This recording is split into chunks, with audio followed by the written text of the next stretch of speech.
general overview. Some of the comments in this letter relate to the operation of Lutson and so I just wanted you to be aware.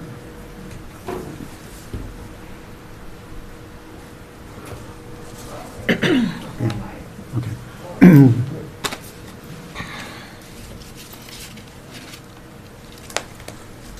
Yeah, I had concerns that I need a bigger desk. the comment would be directed to the board, it would be towards the community, but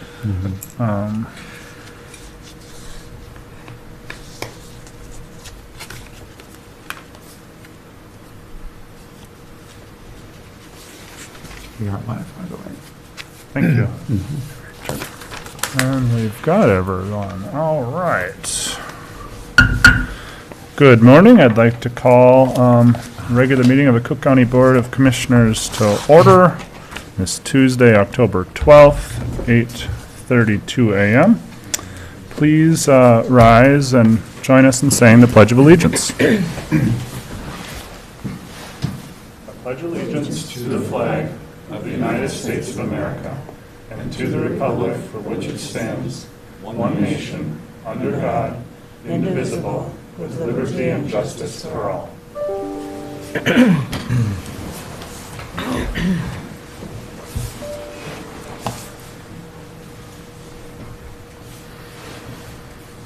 Are there any adjustments to the agenda this morning? Hearing or seeing none, I'd entertain a motion to approve the agenda. I'll make the motion to approve the agenda. Thank you. And I will second. Thank you. Any further discussion? We have a motion by Commissioner Hawkins, a second by Commissioner Swalson. All in favor? Aye. Opposed, same sign. Motion passes unanimously. Thank you. Moving on to the public comment period. This is time that we set aside for any member of the public who wants to speak before the board about any topic, and we limit it to 5 minutes and just ask that comments be respectful. Are there any members of the community that would like to speak this morning?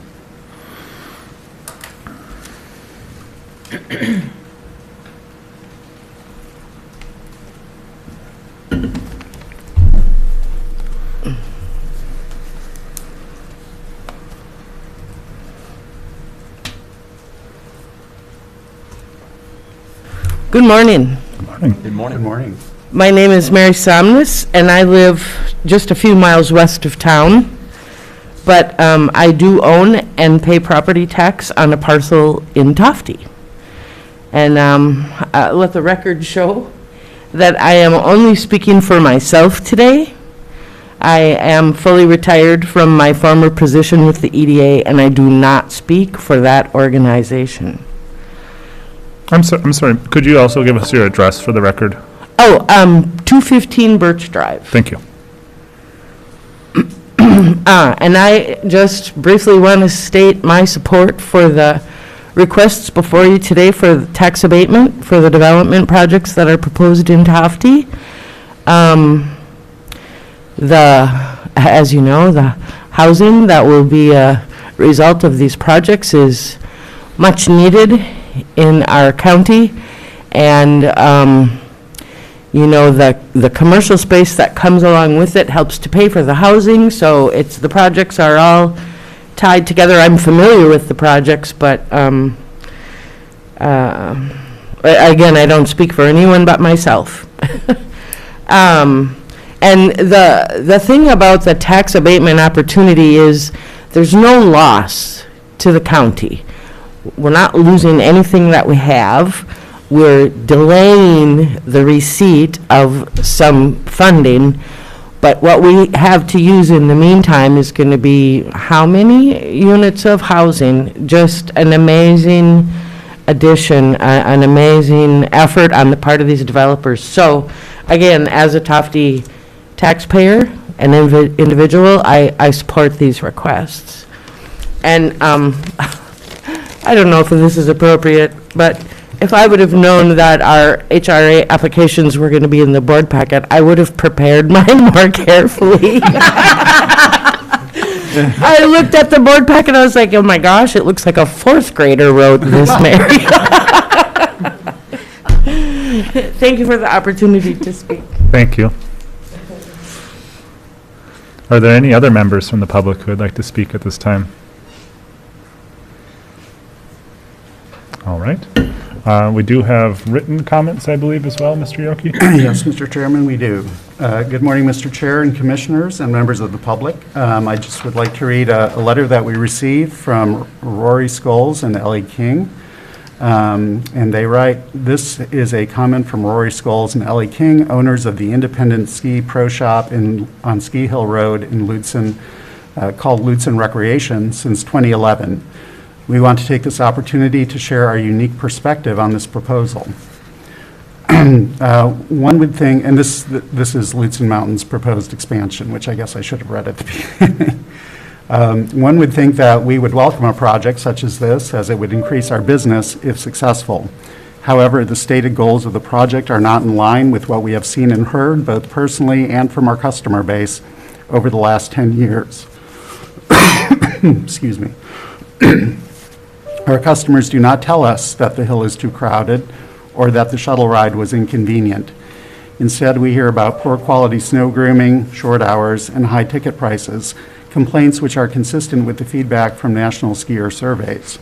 We do hear that ski lessons are often full or not available, which is something we can agree on the need to address. LMC's goals are also not aligned with statistical national data on skier participation trends. These trends, which can be examined on the website of the National Ski Area Association, indicate that participation in the sport has been on the decline for decades when adjusted for population growth. Based on this, we do not see where the projected, quote, doubling of customers is going to be sourced from to warrant such use of public land. It will not be from the Mountain West market, as we simply cannot compete with the natural features of the West. Further, participant surveys indicate that as an industry, we are doing a very poor job of recruiting and retaining new participants. The number one reason that is within our agency to affect is cost. We find two recent examples of successful ski area management leaders recognizing this and acting on it in the president of Sugarbush Mountain, Vermont, and the CEO of Vail, Colorado. Our interest as business owners is in the long-term stability and success of our industry. We would like to see LMC make low-cost improvements on their current property to address some of the goals that they have put forth while keeping their ticket prices stable or lowering them slightly, which should in turn develop return customers. These could include better training and retention of employees for quality snow grooming, retention of more high-quality instructors, and a first-time skier program, and maintenance of the gladed tree areas that are currently not skiable, for a few examples. There are also ways to improve skier circulation and expand parking that are available at relatively low cost.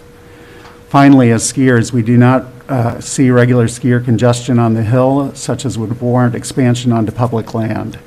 The holiday congestion we do see could be addressed with measures mentioned, as well as others that we would be happy to outline upon request.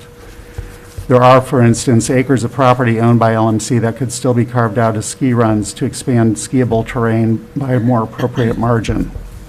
When we examine Lutson Mountain's stated goals against the statistical data of our industry, they do not make sense. In light of this information, we have concluded that this expansion would not actually benefit our industry, our local businesses, or our community at large, and therefore is not a justifiable use of public land.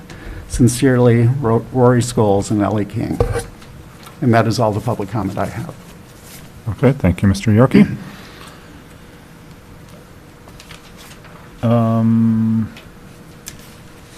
I guess at this point I'll close the public comment period unless anyone else has a public comment. All right, we'll move on to the consent agenda. Is there anything a commissioner would like to pull from the consent agenda? In which case, I would ask for a motion to approve the consent agenda. Motion to approve. Thank you, Commissioner Starley. We have a motion. Is there support? Sullivan supports. Thank you, Commissioner Sullivan. Any further discussion? Hearing or seeing none? All in favor? Aye. Opposed, same sign. Motion passes unanimously. That moves us on to item 4, presentation from others.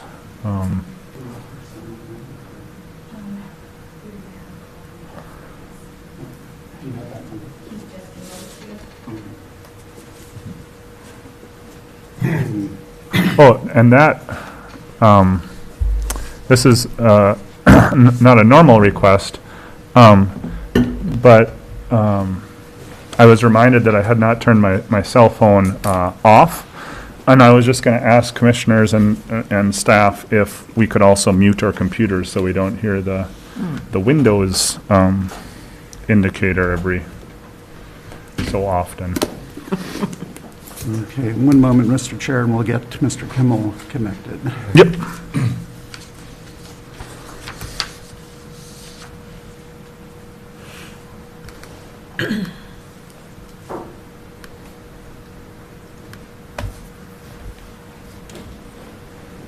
So, Mr. Chair, Yeah, Commissioner Storley. so this presentation that we're getting now, will we be able to receive it through email?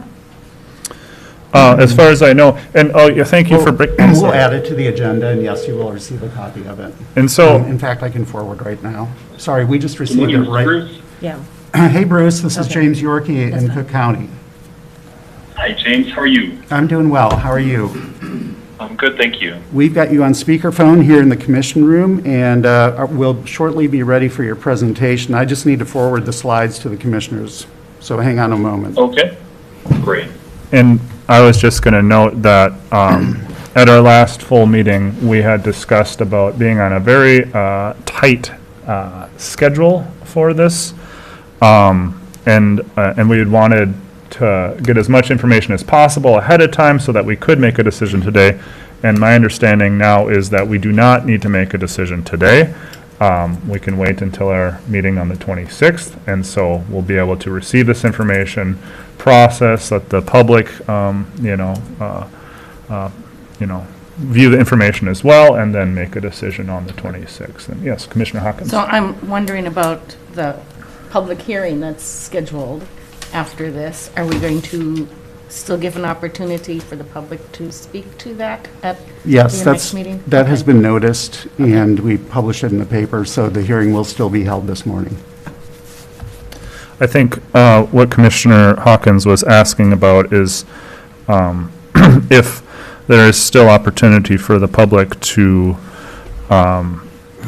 speak on the record in response to the information that we received today, because it is difficult to have a hearing without all the relevant information. And with all the dates floating around here, I do not recall the length of time, if there was a special length of time needed for a public hearing for this, for an abatements. Is that? Commissioners, I could speak to that if you'd like me to. Well, that'd be convenient. Thank you, Bruce. Okay. Good morning, everyone. This is Bruce Kimmel with Ellers, the county's municipal advisor. And I think the key thing, as the county administrator noted, the notices of the public hearings were published within the required timeframes as to today's public hearing. And from my perspective, the really key information for the public to see were the proposals and the applications for tax abatement assistance in and of themselves. As you'll hear from me today, we really think that this is probably one of the most clear-cut cases of justification for county tax abatement that I've probably ever seen, in terms of the headwinds facing this project and the ability of the county to help mitigate some of that through a tax abatement. And so you're not going to hear anything from me in terms of this analysis that would say don't do this or negotiate a different term or something that we would typically actually see with tax abatement proposals.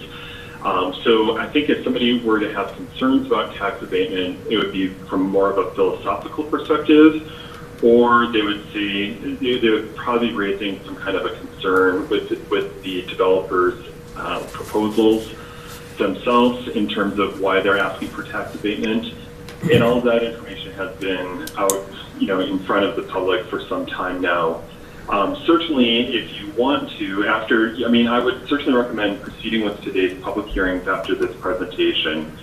And if you feel like just because of the nature of the sequencing of information that you've received, that you would like to receive additional public comments at the next county board meeting on October 26th before you actually consider the tax abatement resolution and tax abatement agreement for each of these two projects, that's certainly your prerogative, and you could have that ability for members of the public to share additional comments in whatever way you see fit on the 26th. But from my perspective, and also having done a lot of these tax abatements, I think I can advise you that it makes sense to still have the statutorily required public hearing, but then you can decide based on everything that you've received, both to date as well as what you'll hear today, whether to have any additional opportunity for public input prior to you voting on the actual proceedings on the 26th. Thank you, Mr. Kimball. And your words certainly help me process our options here. And in regards to Commissioner Hawkins' concerns, you're right. These proposals have been out in the public, and so that is, I guess, what these hearings are. The hearing is not based on the hearing is not based on your expert opinion. It's based on the projects themselves, and so I think that we're in the clear. We just want to, we haven't done this before, and so we want to make sure we're doing it right. Absolutely, and I appreciate. Like with everything you all do, you're wanting to make sure that you're really providing proper opportunities for citizen input, and I totally appreciate that. But I agree that you're in the clear, and that you're really following not only the intent of the law, but the letter of the law in terms of allowing for public input as to the use of tax abatement. Very good, thank you. Auditor Powers. Mr. Chair, not for tax abatement, of course, because we haven't done it, but I know for other public hearings, usually with land services, they will sometimes continue them to the next meeting, and that way they're not required to do another notice because they've actually noticed it at this meeting. So I've seen that before. I'm not sure if it applies to this. I would expect it would, but. So you're saying we could have 2 weeks of public hearing? No, you just say I'm extending it to the next that meeting. date Okay, on yeah. the 26th. 10-4, okay. We did do that with truth and taxation last year. Yeah. Okay, that's right. And, and in my mind, this this presentation is kind of a bonus. I don't think most public hearings would have this type of thing included in it. It would just be about those. So we can talk more about it if we'd like to as a board, extend the hearings into the next meeting. I appreciate that, Brady. Thank you. All right. Anything else before we begin? Well, please, Bruce, take it away. All right. Thank you, Mr. Chair and Commissioners. And I did want to just reiterate what you just said.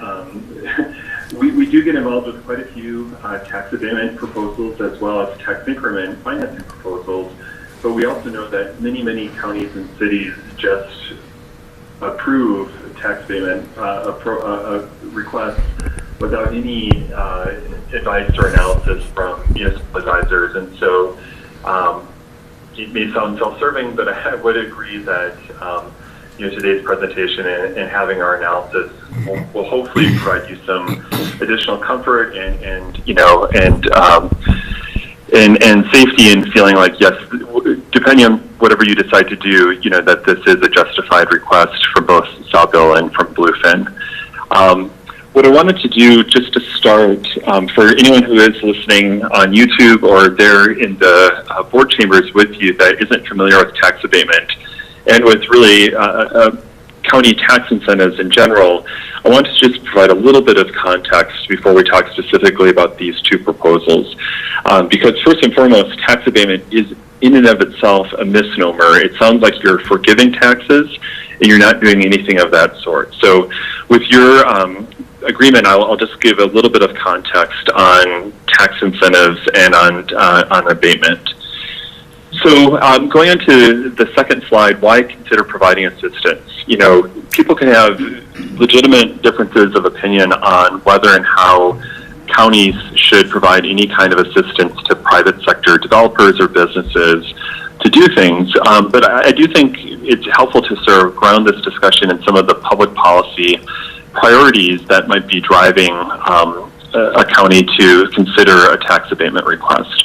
And some of the things that we most often see are opportunities to create or retain jobs, to redevelop a blighted area or a polluted site, to increase tax base and maybe a specific kind of tax base, if an area is predominantly residential, for instance.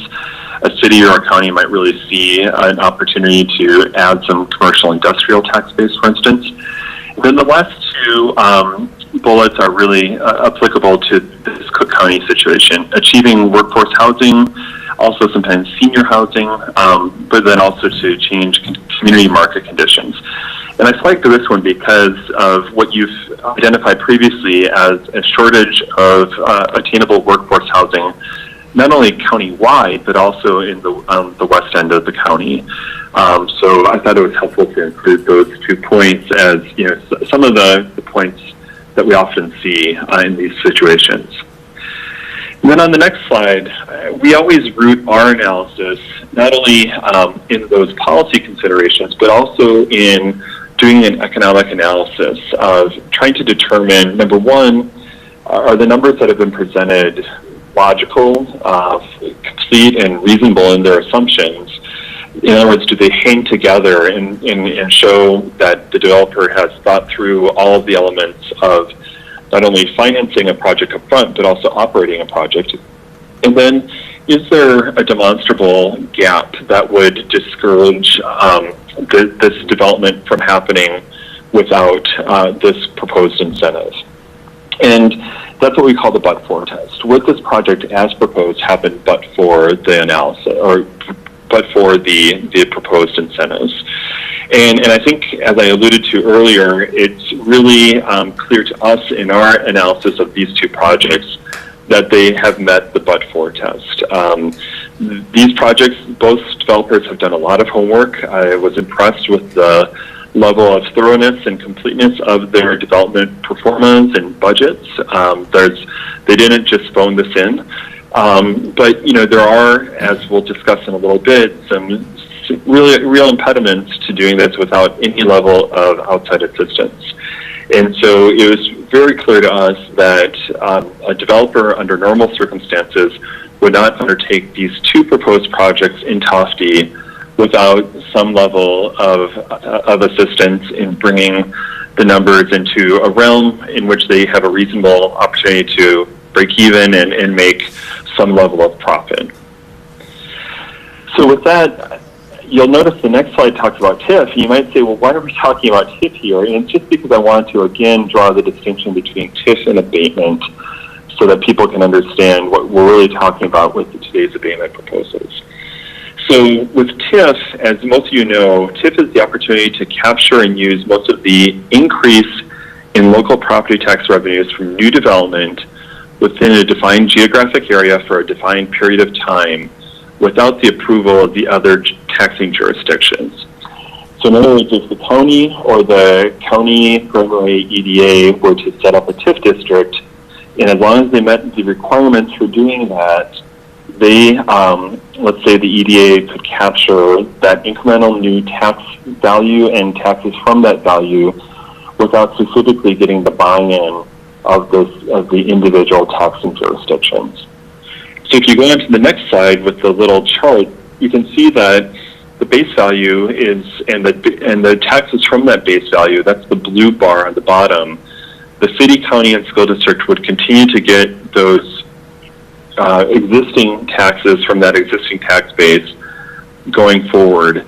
But then the purple portion on top, that increased tax capacity and the taxes from that incremental new value, that's what is captured by the TIF district and is used to help fill the financing gap.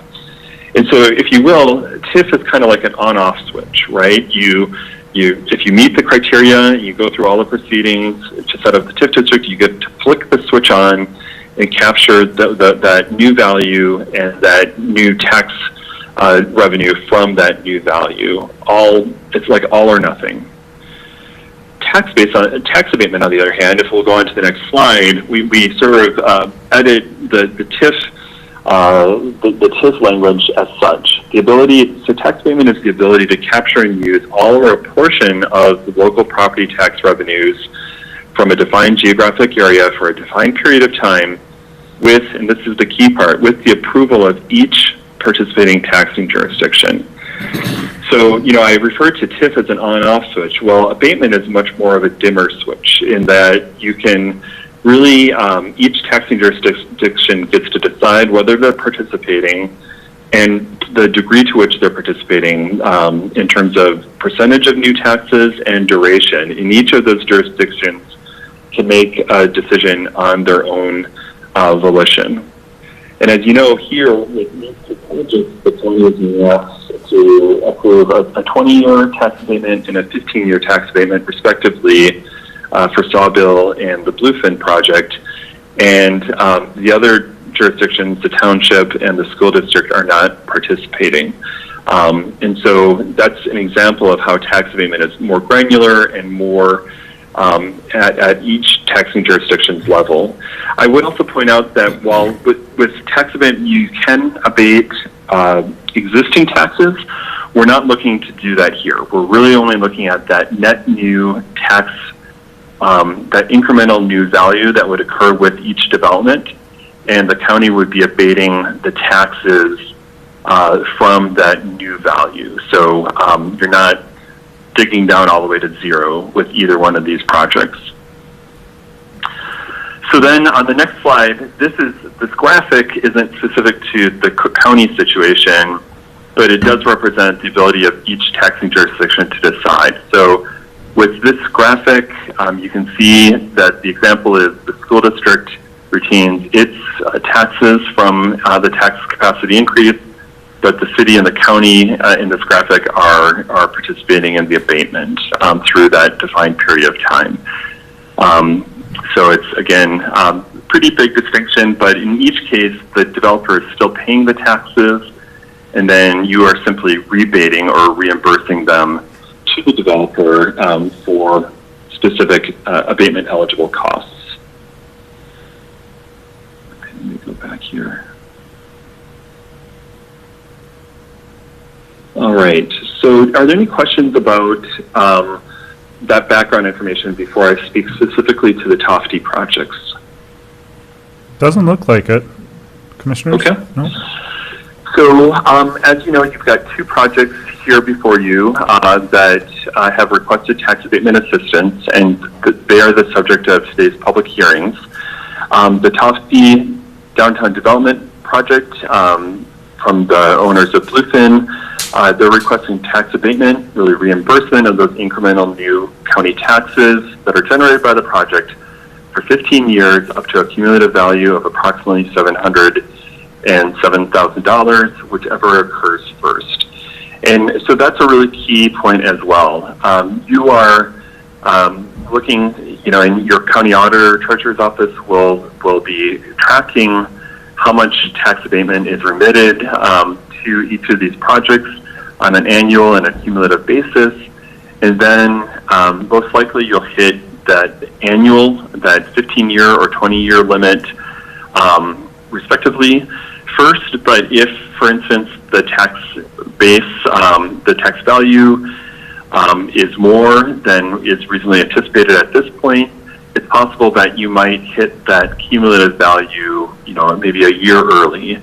Or conversely, if the tax values are less than expected, then you will hit the 15-year mark before that full cumulative value is hit. Maybe you'll only get to $680,000 in the case of the Toffee downtown project, but there's no further obligation on the part of the county. And that's really the beauty of the pay-as-you-go approach, is that you're not using anything but their incremental new taxes to pay this tax abatement reimbursement for eligible costs, and you're not on the hook for anything beyond what is actually generated during that 15 years. And if you reimburse up to that full 707 first, then you can have the opportunity to shut down the abatement perhaps a year or two early.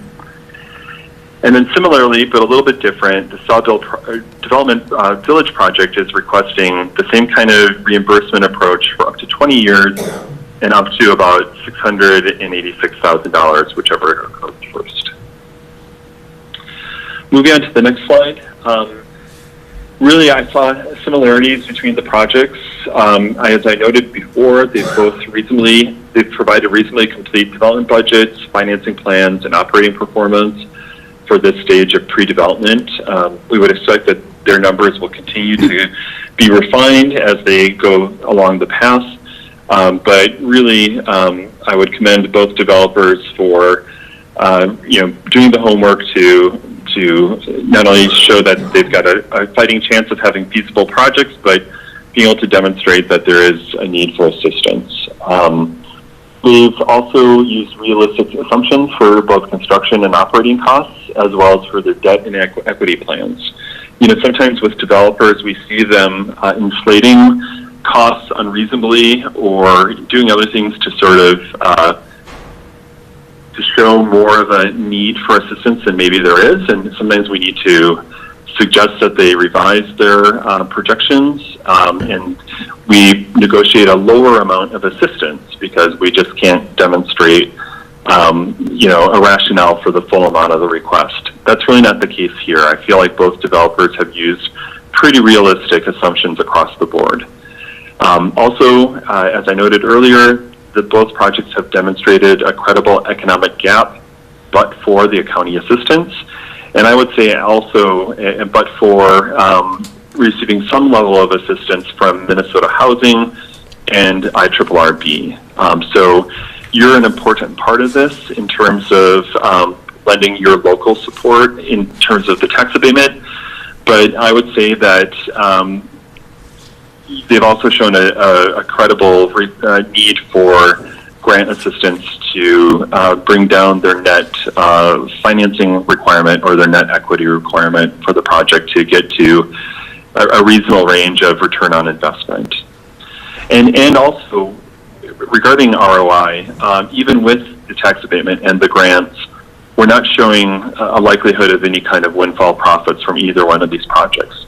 They're really great projects, but due to their relatively small size and the intent of both developers to keep those units relatively affordable in terms of rent levels, and just the unlikelihood of having massive profits from the commercial space as well, I think you can move forward with these requests without a concern that you're somehow providing undue assistance just to allow a developer to make a large profit. We really don't anticipate that being the case here.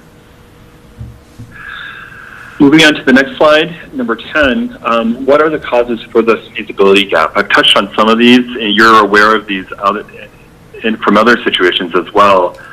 The number one cause is the high cost of development. In general, across the United States, we have high construction material costs and both the shortage and a high cost of labor.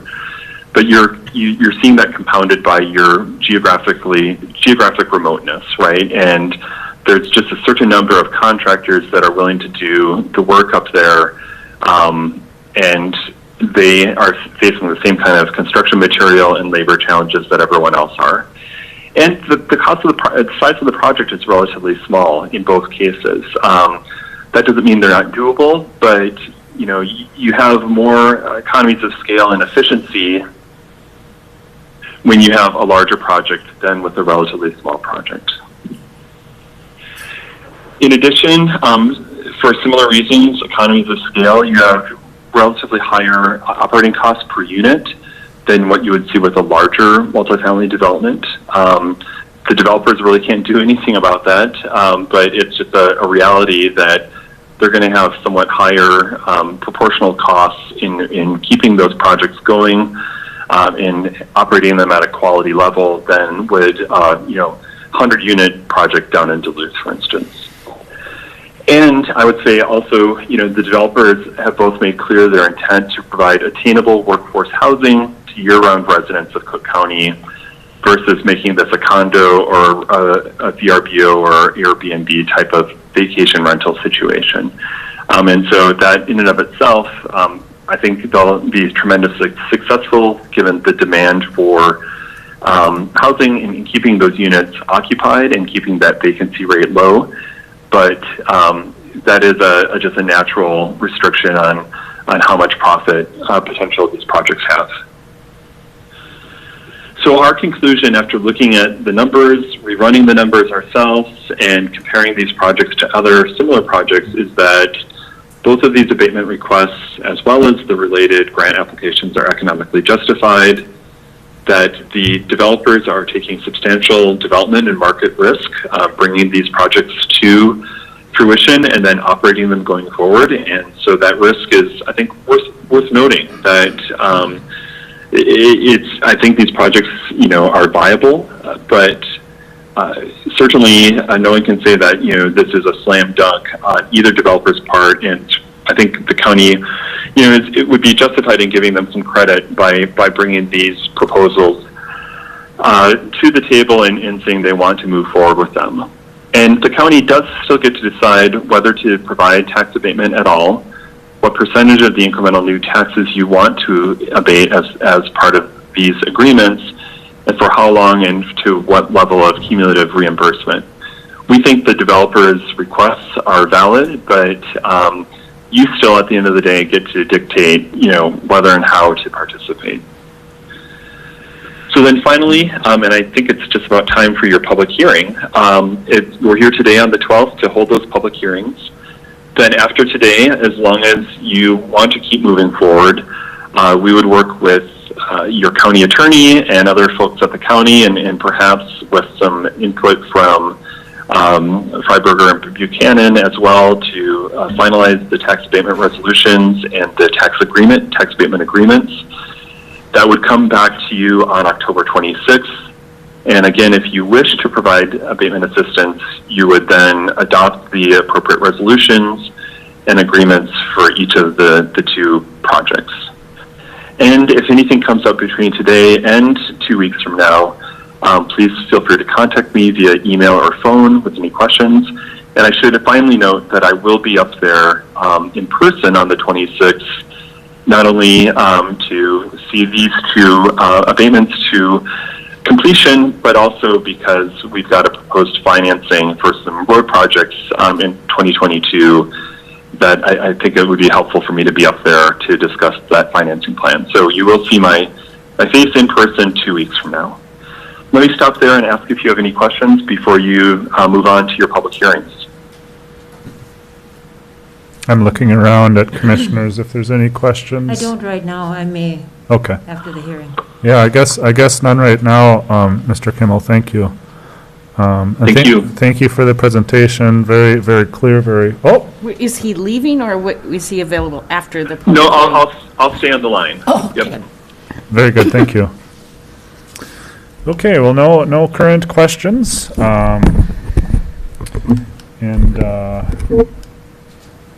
Yes, we posted our public hearings for 9 a.m. as well as 9:10 a.m. And so I would, I guess, open the public hearing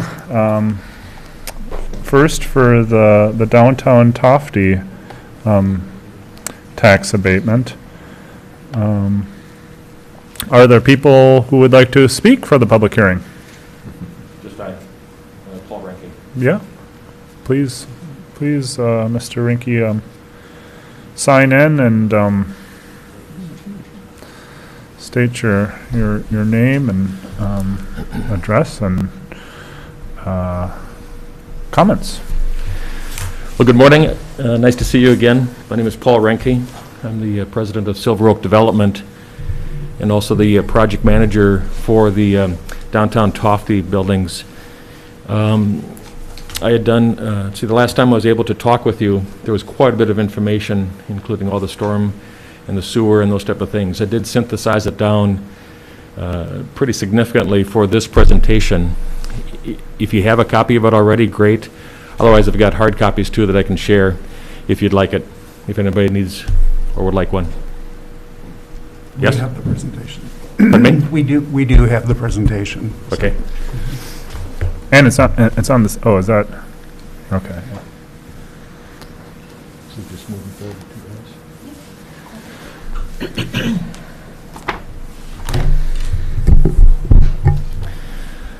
So again, thank you. It's been really enjoyable working with Dennis and Joe, Dennis Risdall and Joe Swanson, and so they send their greetings. Once again, Dennis is in Greece. He anticipates being home somewhere around the 14th of this month. So I think he'll be able to join us on the 26th. Joe Swanson also expresses his greetings, and prior commitments didn't allow him to be here. He anticipates being able to be here on the 26th also. So with this, the presentation that I prepared, it really is just a synthesis, make it a little bit easier about not all that information that we provided before, but the guts of this meeting is to explain the finances and express the need for consideration of tax abatement of that incremental piece of the county's share of the real estate taxes over 15 years.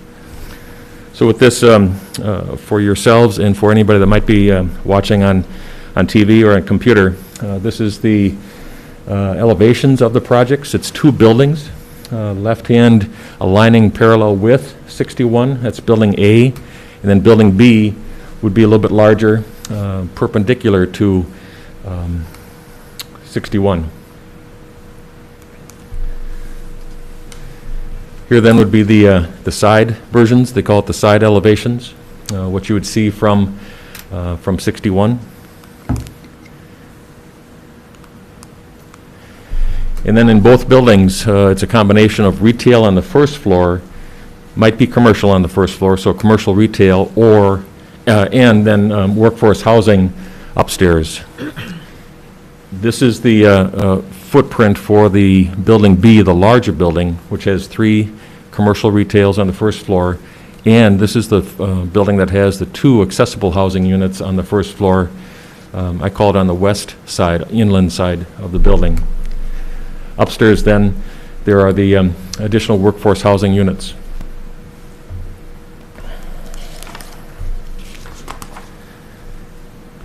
I'm going to go back because I appear to have gone forward past the small building. So stepping back, this is the small building, smaller building, where on the first floor is just the commercial retail opportunities, and then the upstairs apartments. Size of the project. Mr. Kimmel talked about a little bit about the sizing and the ability to leverage costs across square footages or numbers of units as that project gets bigger and bigger. Ours, as well as Mr. Dieter's, are fairly small. So with building A, the small building, just under 9,000 square feet in total, 4,500 feet for the main level, and then the 4,400 feet for the workforce housing. Those 6 apartment units will be open to all residents of Cook County. Building B then is approximately 12,000 feet, a little bit above that. The main level is the 6,200 feet, a little bit above that, which contains those commercial retail spaces and those 2 accessible workforce housing apartments.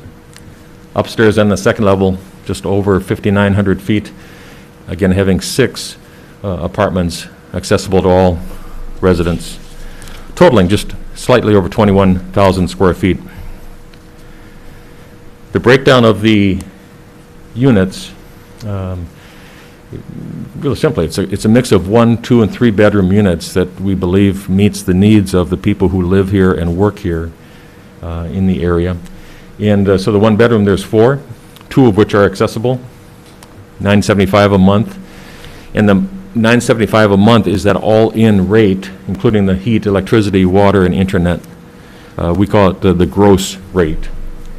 The 2 bedrooms, there's 8 of them. Those are $1375 a month. Again, totally gross rents. And then there's only 3 2-bedroom units, $1575 a month. For the commercial retail spaces, I split it up into the spaces that are visible from 61 or have exposure to 61.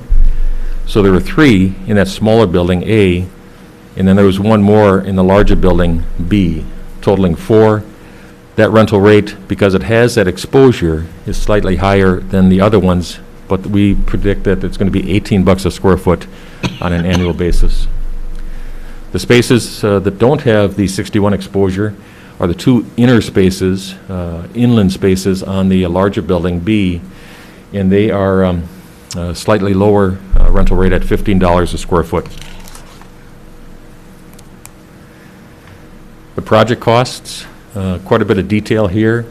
Hopefully it's easier to read and understand than the prior one, but as it all comes together, the project in total we predict at about $4.7 million, almost $4.8 million.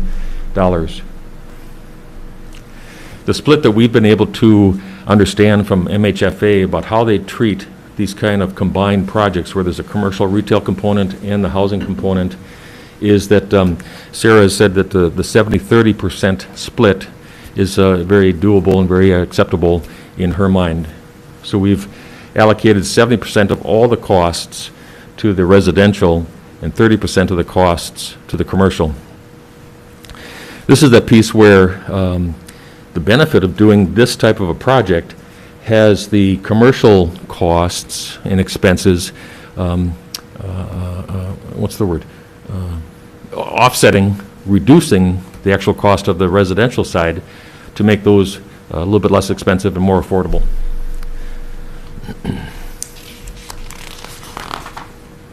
This is a slide just showing our, what we call the sources and uses, project costs. It's a different type of a slice on the overall costs, showing the land, the construction, the site and utilities, the soft costs, and the contingency.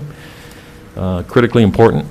And then the sources of funds. Where's the money coming from that we are seeking to put this project together and make it successful?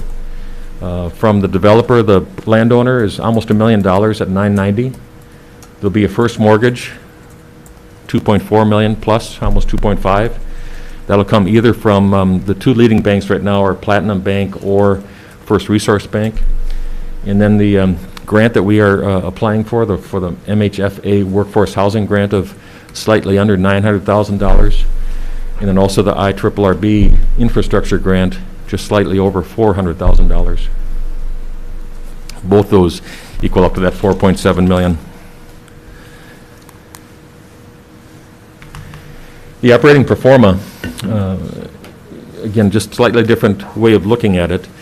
And rather than spreading it out from year 1 all the way through year 16, I've tried to show that the year 1 is broken down in this graph by the components. So you have the housing component and the retail component totaling, and then you have from then on just the totals going from 2 all the way through year 16. What I've showed is that 3/4 of the way down, the net income piece is comes across as pink. I tried to get red that was still readable, but it's a negative, and that is prior to the potential for tax abatement on the real estate. Going down to the next red line, even with tax abatement, there's still going to be 3.5 years, approaching 4 years, before the project turns positive on a net income basis.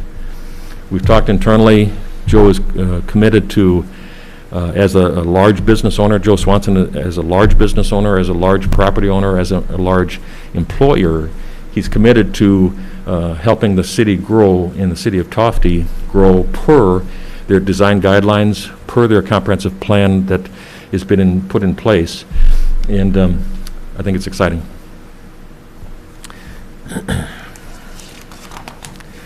So the ask this morning is that the county considers providing the county's portion of the incremental real estate taxes generated by this project for 15 years. We heard earlier that it was just slightly over $706,000 over that for 15 years. The rationale and the reasons for the request is that the high construction costs, the limitations on rental rates, kind of that cap, and the limited qualified subcontract personnel that have capacity. I just said that this wasn't a very large project. On the other hand, it is. We anticipate using local firms that have the competency and the capacity. And I ended up doing a search for the general contractor, and we've chosen to use Johnson Wilson out of Duluth. They were open to coming up here. They have experience coming up on the North Shore, and they also understand the contractor base and have that Rolodex file of the quality contractors. So that's cool. It's also an operation piece. This is where the tax abatement comes in, where the tax abatement potential will help operate the project on a stable basis. We believe that our project, the Downtown Toffee Building Project, does make progress towards achieving the county's objectives. It's developing the housing who live and work full-time in the county. It does increase the county's tax base. We are paying, or the project would be paying the state if the county says yes to the tax abatement potential. The project will still pay taxes for the state, the local taxing districts, and the fiscal disparity components. This project is also going to apply the employment opportunities. There's going to be a large amount for about the 10 months, 11 months for the construction workers. And then the longer-term job and career opportunities kick in, and this is where the opportunities come from either entrepreneurs or existing business owners that have that garage business that need more formalized space, or a place where their clients and their clients can come. Finally, we think the building's going to definitely bring the new dollars to the county. I think maybe I'll just leave this with this, is that we believe that granting of a tax abatement policy for this project, as we've suggested, will definitely change the project's financial dynamics from significant losses to small net income gains without a direct cost to the county. So I appreciate the opportunity just to give a synopsis of the project and the challenges it faces, and I'm open for questions. Thank you, Mr. Rinke. Well, just during the public comment period, or public hearing, I don't think we'll do a question answer, but we have had the opportunity to have some conversation, and after we allow other members of the public to speak, if they so wish, then there might be questions from commissioners at that point, if that's all right with you. Very good. Thank you. Thank you.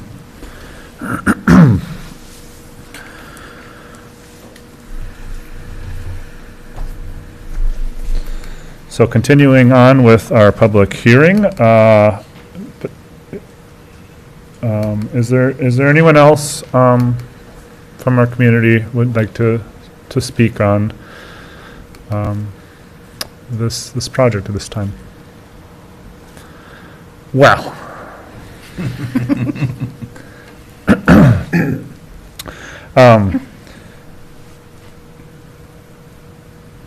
I don't know how it goes to have dual hearings at the same time. Has that been done before, to your knowledge, Mr. Powers? Or I don't recall. yeah. Well, maybe we'll what's the word? I mean, pause. I'm sure is not the word, but pause this hearing if we do wish to continue it onto our October 26th meeting to allow the public, or how do commissioners feel? Do you feel like we've had ample opportunity with the information presented? Any thoughts? I am I personally think it's okay if we close this one. Mm-hmm. Public comment can still be received by all of us. Correct. Yes, it just won't be part of the record for the hearing, That's true. of which we, if, just to cover all the bases. But yes, we can still, make decisions, yes. How do the other commissioners feel about that?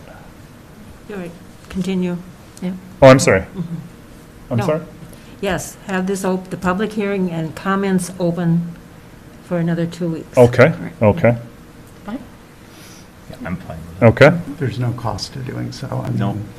I think it's. Oh, it's just awkward. It feels awkward to me, but I'm comfortable doing that, and I think it would be valuable for the public to be able to continue giving comments for the record, so. Yeah, it provides the most opportunity for folks that if they had a conflict and couldn't be here today, provides them that opportunity a longer period of time. And I would encourage anyone that has comments or anything along those lines, if you can't get here in person, please send notes to either the commissioners or to Mr. Yorkie, and we'll ensure that they get put into the minutes. Yeah. Very good. Well then, yes, we will continue the hearing then on October 26th, and probably at 9 a.m. again. For this particular project. And so, were there other questions that we wanted to ask about this to Mr. Rinke at this point, or to Mr. Kimmel? I do. We do have questions. Please, Commissioner Storley. Thank you, Chairman Mills. I'm just trying to get this sorted out in my head. So either Mr. Kimmel or Brady. So we have the Toffee downtown project at about $706,000 out 15 years. So they're already paying taxes on their property, $4,000. So now construction begins. How do we assess the value of the property with buildings that are just starting? So does that start with our approval of the tax abatement? How do we know how much they're going to pay for over the 15 years? And I know he mentioned that, and Mr. Kimmel mentioned too, that there could be a time at the end where they've caught up with everything. But how do we value our tax abatement to the $706,000? Yeah, I think that's going to be the regular county assessor process. Okay. They have a process for any project that's being built. They look on January 2nd of each year and look at and assess where it is on that year, and they set the value for the next year. And they'll do that each year until it's, assume it'll be complete in 1 year. So it'll just be in their normal time frame. Okay, just a normal assessment that hopefully they'll agree with. And could I speak up as well? Yes.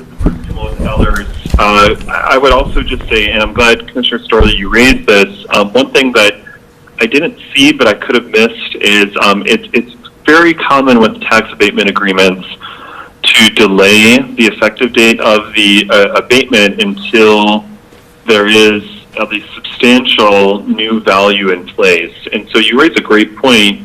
It's not likely that when your county assessor, sets the value as of January 2022, so 3 months from now, that there's going to be any, or maybe just nominal new value beyond just inflationary value on those parcels. And so it would be my recommendation actually that those respective clocks start with the valuation as of January 2023 for fiscal 24, and then proceed from there.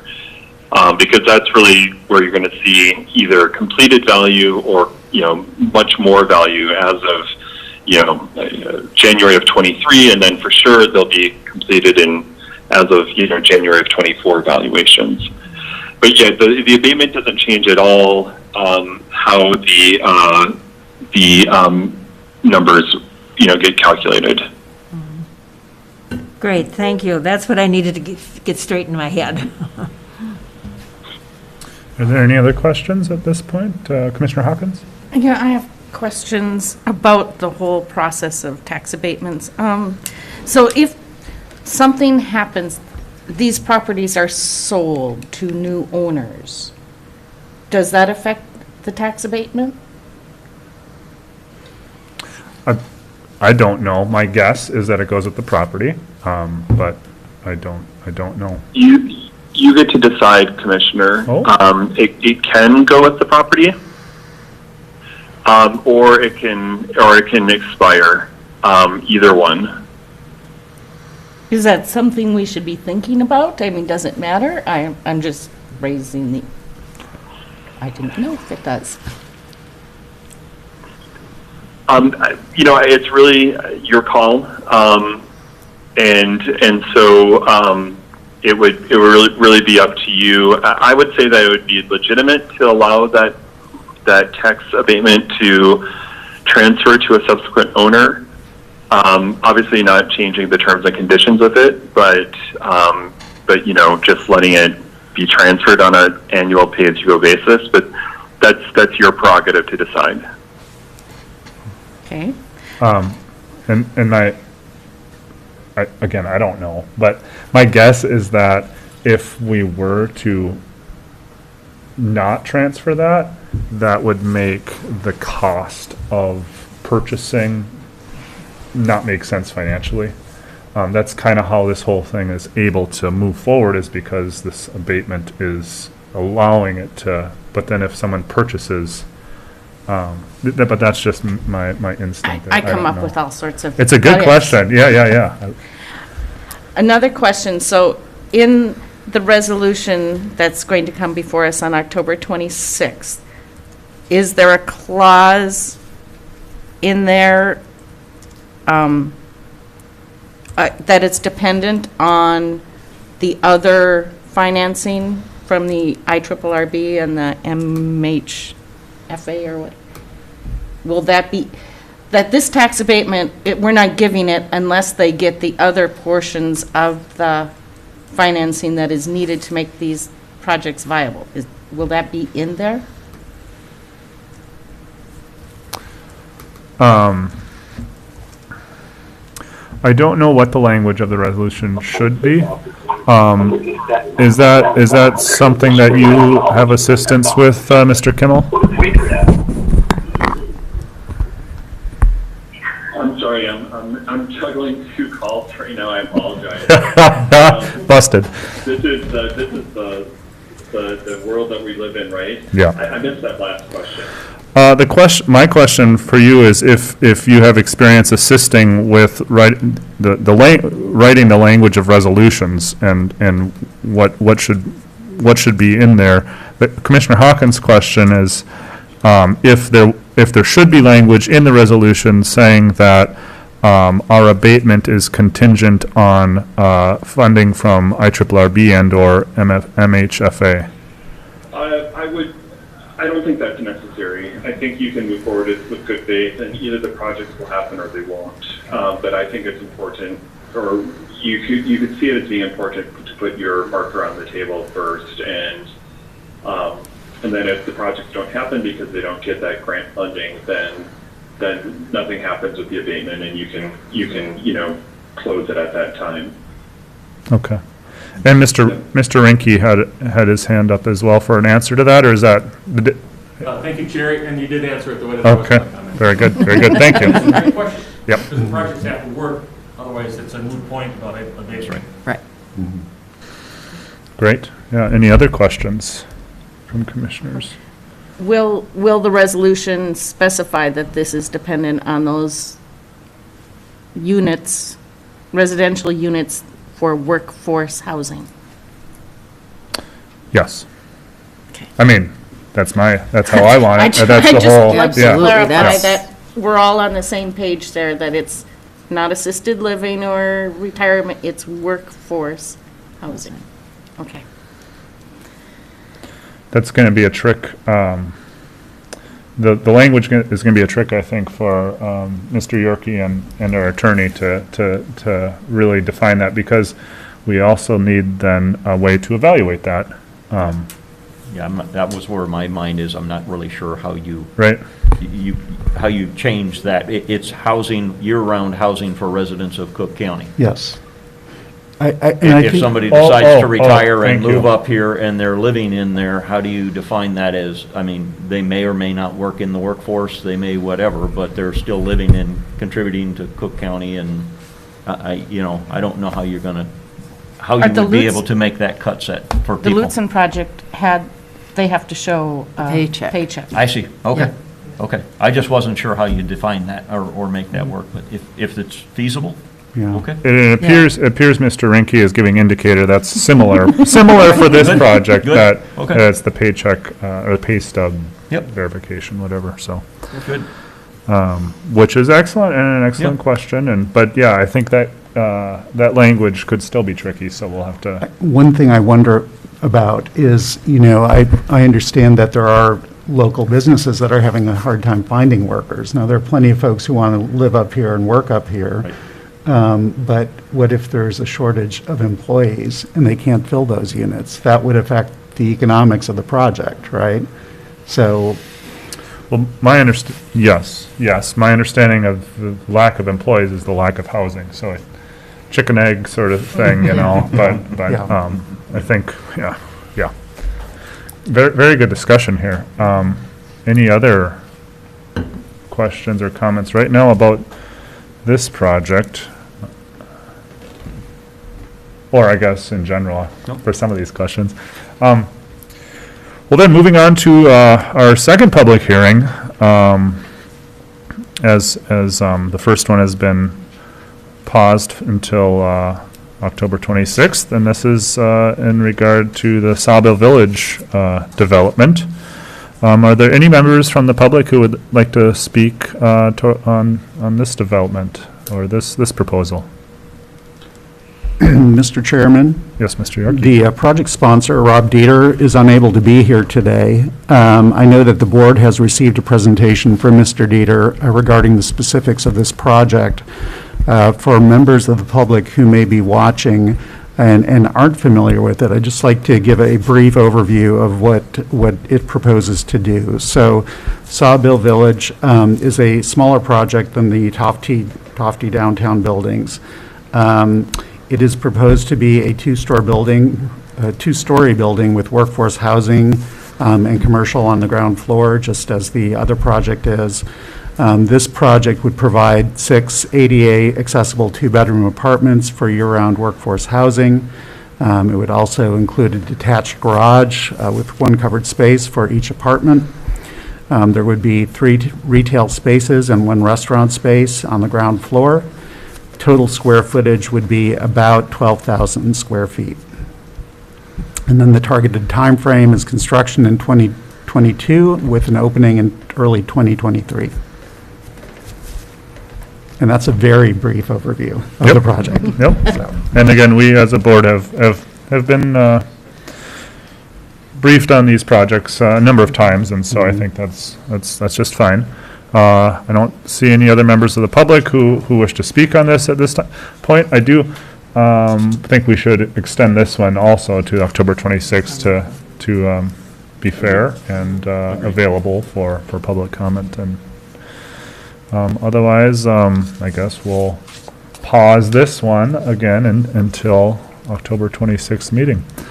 That did actually raise one question I had, though, and Mr. Rinke, perhaps you can help me understand as far as that pay stub verification or whatnot. There are many independent contractors and self-employed people. Is it just, are there opportunities for that kind of verification with those individuals? My understanding is that we were planning on using the similar method as Lutzon's 4 directions, where on an annual basis, each tenant needs to demonstrate that they are working in the county. So whether it's a W-2 or you still get a stub from somebody, even as a self-employed person, that there'll be some type of A, B, C, D type techniques for demonstrating that you are working in the county. Very good. Invoice or receipt or whatever. Yeah. I think about it like the passport. Do this, this, this, or this, and things are good. Very good. Yeah, thank you. That helps me. I just a thought that popped in my head, so. All right, thank you very much. Okay, well, I think we're now safe to move on to item 6. Mr. Chair? Oh, I'm sorry, yes. Oh, I was going to add, I think if we're going to continue the hearing, we probably should take a vote on both. Okay. Continuing both hearings. Yep. Mary Sonis would like to speak, I guess, before we. Thank you, Commissioner. I just would add in answer to your question, at the Four Direction Apartments in Lutson, at least one resident in each apartment. Oh, very good. So that enables, a family to live there.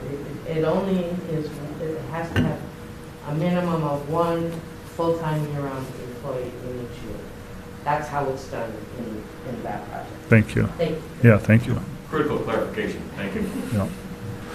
All right, well, I'll entertain a motion to pause these hearings and reopen them on October 26th at 9 a.m. and 9:10 a.m. respectively. Or rather, entertaining that, I'll make that motion. How about that? I will second that motion. Thank you.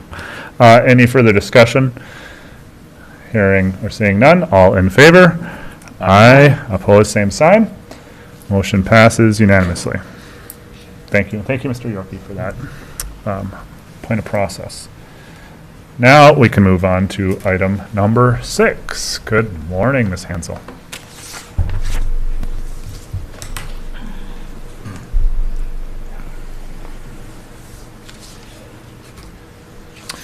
Well, is there anything you'd like to say in regards to the Rainy River Headwaters Vermilion Watershed? Thank you, Chair Mills. Good morning. So I'm Elena Hansel. I'm the county water planner and also the water planner for the Conservation District. So as you're aware, we have the Lake Superior North One Watershed One plan. It provides implementation dollars every biennium. The first biennium, it was around $350,000. This last biennium for the county alone, it was another $350,000. The district, we are the fiscal agent, and we split it with the other districts, so it wasn't as much, but the full total for implementation dollars for Lake Superior North Watershed was around $600,000. So this is, I'm sharing those numbers because the planning process always ends up, well, not always, but it's ending up with some implementation dollars every biennium to implement conservation practices for both the county and for the district. And so what that means is ability to work with partners, say, for example, the highway department. We're talking to them about how can we work with current implementation dollars to maybe upgrade some culverts or do some stormwater work.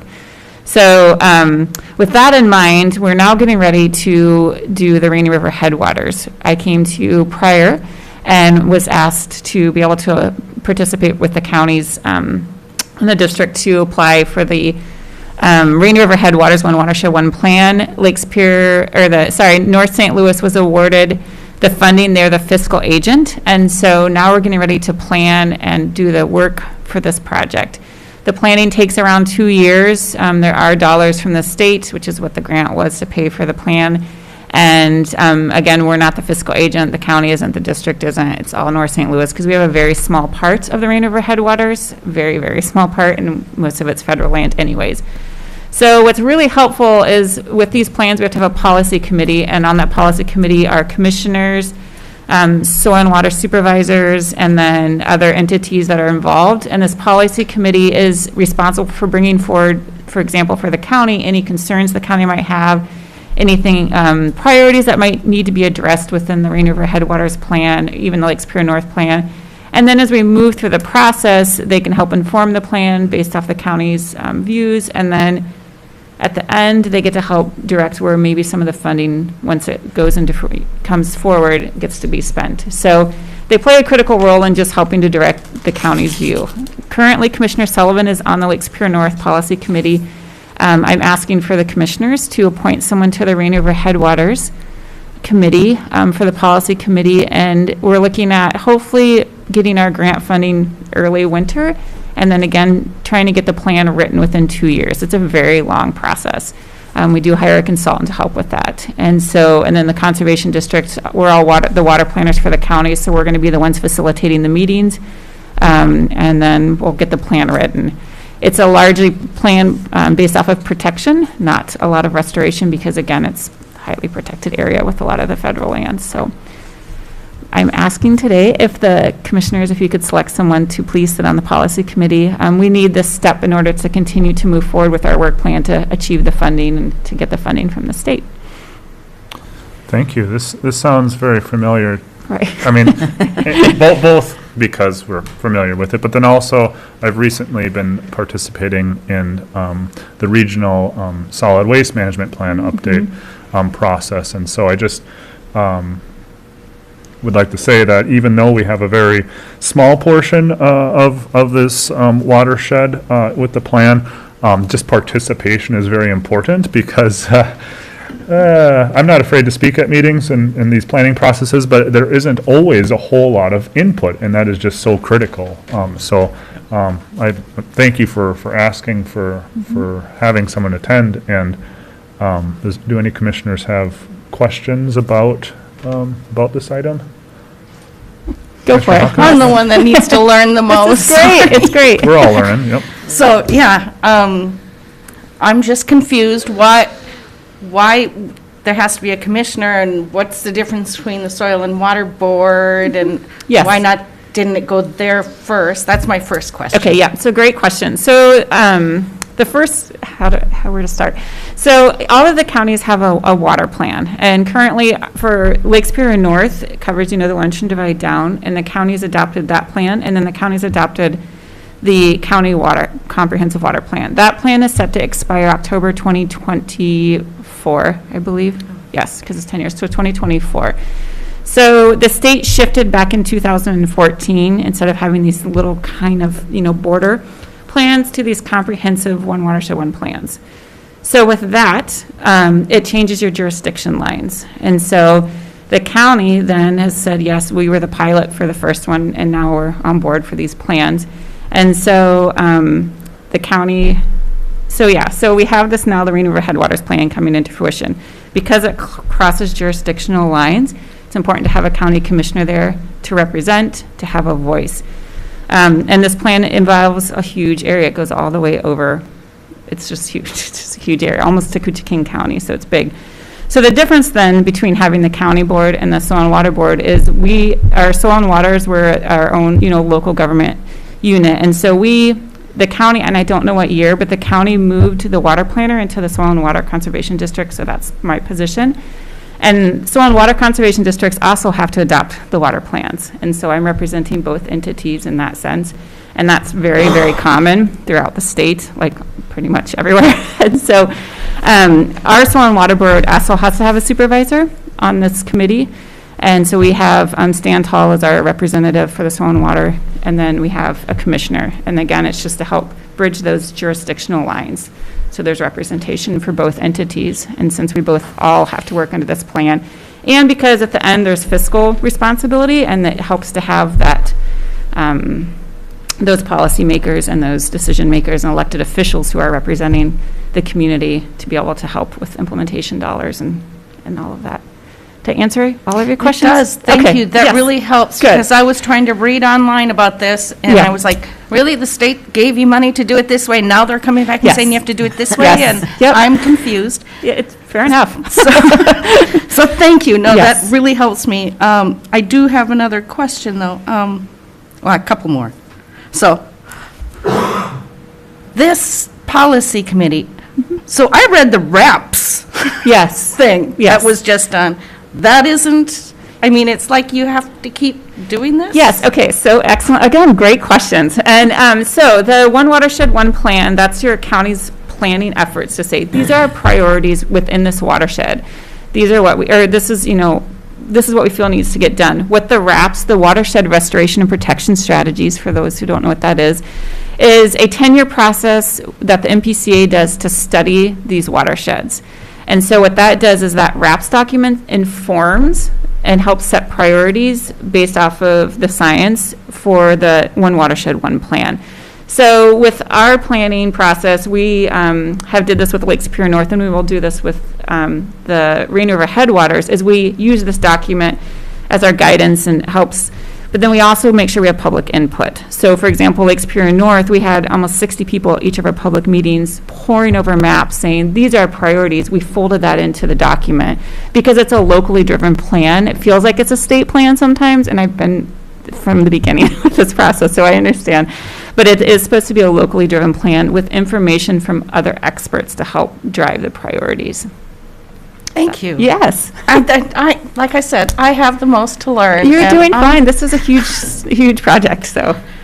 Yeah, I just need somebody to walk me through, this is the process. Happy to and do This it. is why. So thank you. Mhm. So so I read the RAPS report. We've Yep. got really good water. We do. Looks good. Yep.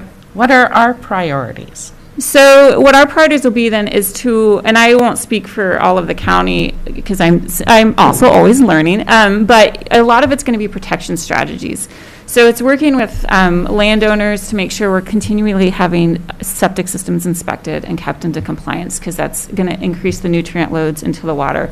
It's looking at making sure that there's buffers in place. That's a huge one, again, for filtration. It's working with forestry, maybe private foresters, for example. A lot of sheet flow in some of these areas can cause a lot of excess sediment. Sediment warms up the water, which we're already having issues with.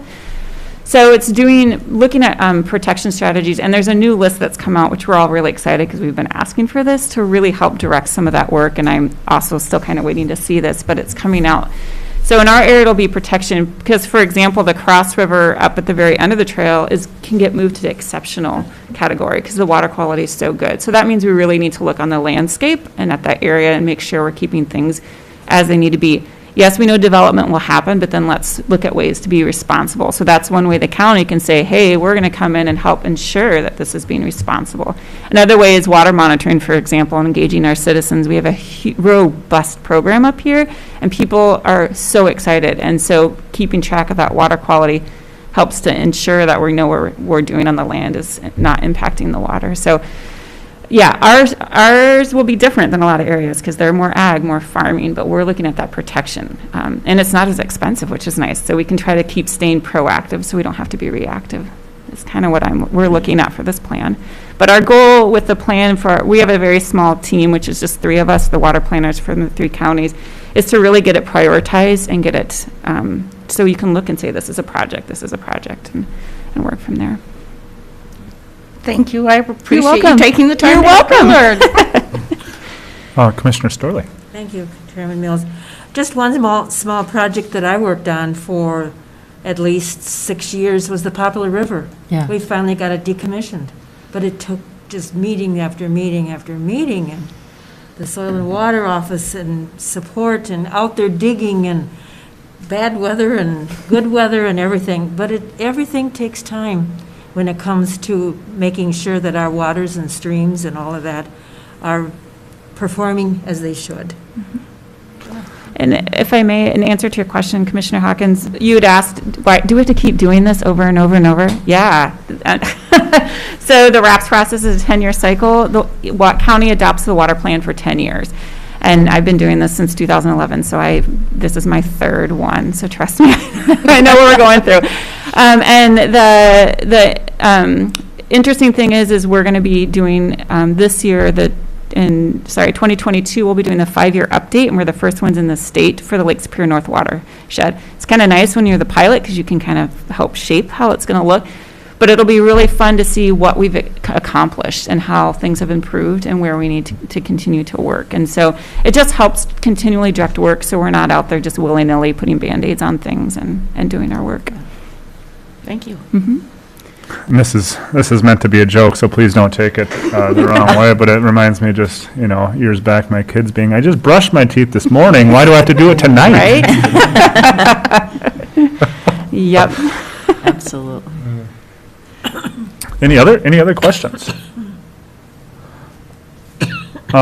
So we need to appoint a member, and it seems like since Commissioner Sullivan is the current rep for the North Superior, that it would make sense for the Vermilion. Are you willing to do that? I am more than willing. I know how much effort Elena took when I first became a commissioner to spend hours with me reviewing plans, helping me to be educated with this. And it's a very long process, and there's a lot to learn, and I'm still learning a lot. But because of my work with that watershed, with Soil and Water, with the Planning Commission, I have just immersed myself in this. So I am happy to do that if other commissioners would like me to do that. All right. I would ask, though, Commissioner Mills, you are my alternate, if you would be interested in being an alternate, because we do need to make sure that we always have those meetings. Yes, yep, no, I'd be fine doing that. I haven't had to fill in for you yet, so I guess, so it's easy for me to say that. But if another commissioner would rather be alternate, That's fine. okay. No offense. Commissioner Storley, please. No, I'm not interested. Oh, What's the term? 1 year, 2 year, 3? I don't know that we have terms. Oh. I'd have to look at the bylaws. We haven't Okay. developed these bylaws, and I don't remember what We they are for haven't Lake Superior developed bylaws North, for this, to be so. quite honest. I know I think it's up to the commissioners, maybe. And we review our committees Annually. every Yeah. year, so. Yeah, good question. So there would be opportunity, if we do want to share the knowledge and experience to be able to do that, or if we want to just keep things focused, then we have that opportunity to continue Precisely. on as well. So we have some flexibility there, I think. Okie dokie, well, so yes, I am willing to be alternate until that is a problem, and hopefully that won't be a problem, but I would entertain a motion then to appoint Commissioner Sullivan to be our rep and myself as alternate. I will make that motion. Thank you, Commissioner Swalson. We have a motion. Is there support? I'll support. Thank you, Commissioner Storley. Motion and support. Any further discussion, questions? Commissioner Swalson, please. I only ask if this is something you can take on with all of your other additional duties, or do you need to offload other duties? I would love to offload something. And Commissioner Swallison, I know because you didn't start in January when we all did, you're a little short on committee assignments. And so I would be, and we can talk about it maybe when we get down to commissioner concerns, because it doesn't That'd be happy. specifically relate to this. Yep, that'd be fine. But I yeah, just let's talk about that. Wanted to make sure that you were capable of taking all the things that you have. Thank you for asking. Okay. That's my only comment. Okay, thank you for bringing that up. Good point. Any other discussion? Hearing or seeing none, all in favor? Aye. Aye. Opposed, same sign. Motion passes unanimously. Thank you, Thank you, Ms. commissioners. Hansel. Have a Good day. wonderful day. And where's Tim Nelson when you need him? I'd like a Well, we can take a break. 5-minute break here, 10-minute break here. I was looking for Tim Nelson. You thought he became the auditor all of a sudden, didn't you?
suppose I could have gone and asked him about my, see if he's there.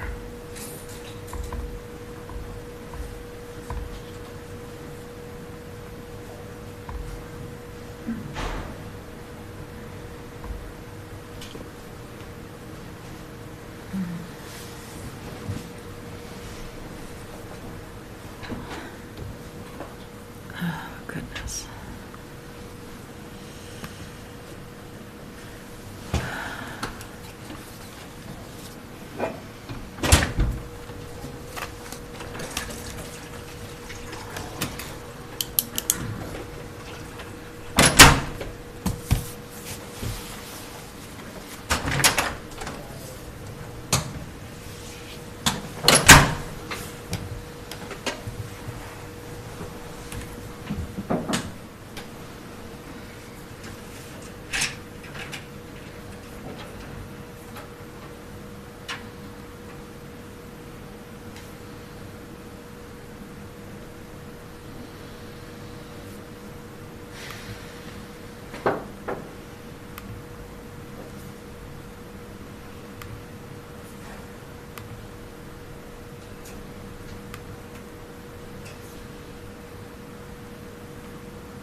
There you go. And here's the. Oh, okay. Thank you.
Everybody's here, too.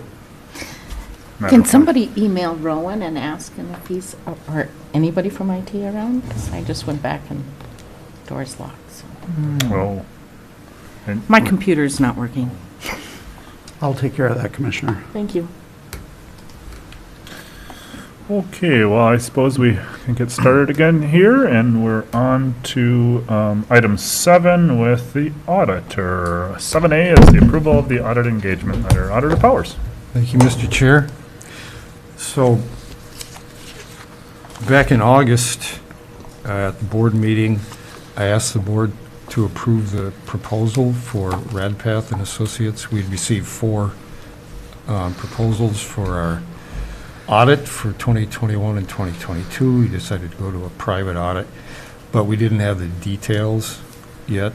They send their engagement letters out to a service that prepares them with all the new GASB updates and things like that. So So now we got the engagement letter, and the form of it is almost identical to what we used with the state auditor's office. The format, the things that they're responsible for in the audit, the things that the county is responsible for getting them, et cetera. And then you can see the section on the fees, which is one of the reasons we went to a private audit. And you can see the estimated fees, $48,000 for 2021 and $49,000 for 2022. It could be a little bit less. Part of it is a $5,000 up to for some of the preparation work that they would do to help us with the financial statements.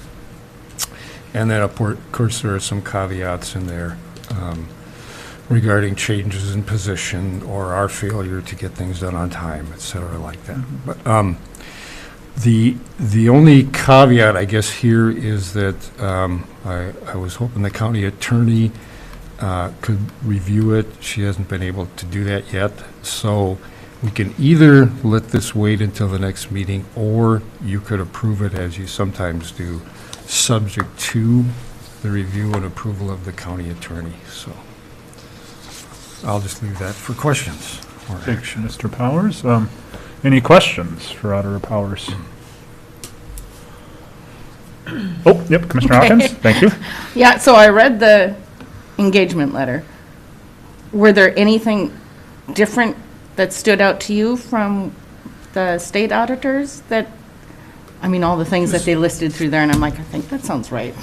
Yeah, a little more detail, I would say, and some of it may be the changes. One of the reasons it waited is there were a number of changes from the Government Accounting Standards Board this year, which is why it took so long to get it, I understand. So other than that and the financial area, which we don't get from the state auditors charge time and basically time, but materials, and we don't get an estimate from them. So that's probably the major difference in this one and that one. So. And will we get a book? Yeah, we asked for both in the audit, so we'll get it written and we'll get it. Good, because I like a electronic. written book. I do too, because it's Please don't very- give me a written book. It's so much fun to read. Well, so if you ever do want to, let's say, some of the pages don't go together, It's hard to read it, you know, yeah. because there's so many Sure. departments, Yep. and they come in one page, and so you have to put them together in order to be readable, and they are that way in the written, so. Commissioner Storley. Oh, thank you. I'm glad about the book. I'm in a book club, but I won't recommend it. So Brady, how much do you think you're going to save in lowering the cost here with this new auditor? Yeah. 40%, 50%? Not quite that much. We've Okay. I booked based on the largest proposal in the original budget, so I'm gonna go back and reduce my budget a little bit for this. So I'd already cut, I think, 15,000, and then I'll cut some additional with a slight fudge factor. So you'll see an adjustment in my budget again. So. Okay, thank you.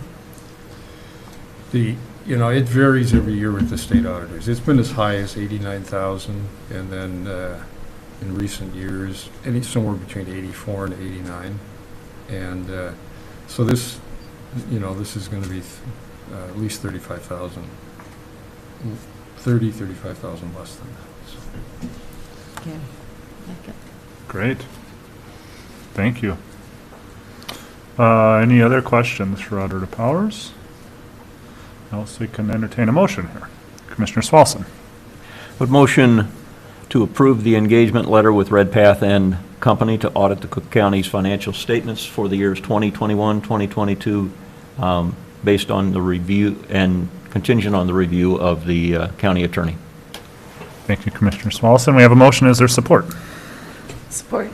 Thank you, Commissioner Hawkins. Motion and support. Any further discussion? Hearing or seeing none, all in favor? Aye. Opposed, same sign. Motion passes unanimously. Thank you, Mr. Powers. On to item 7B.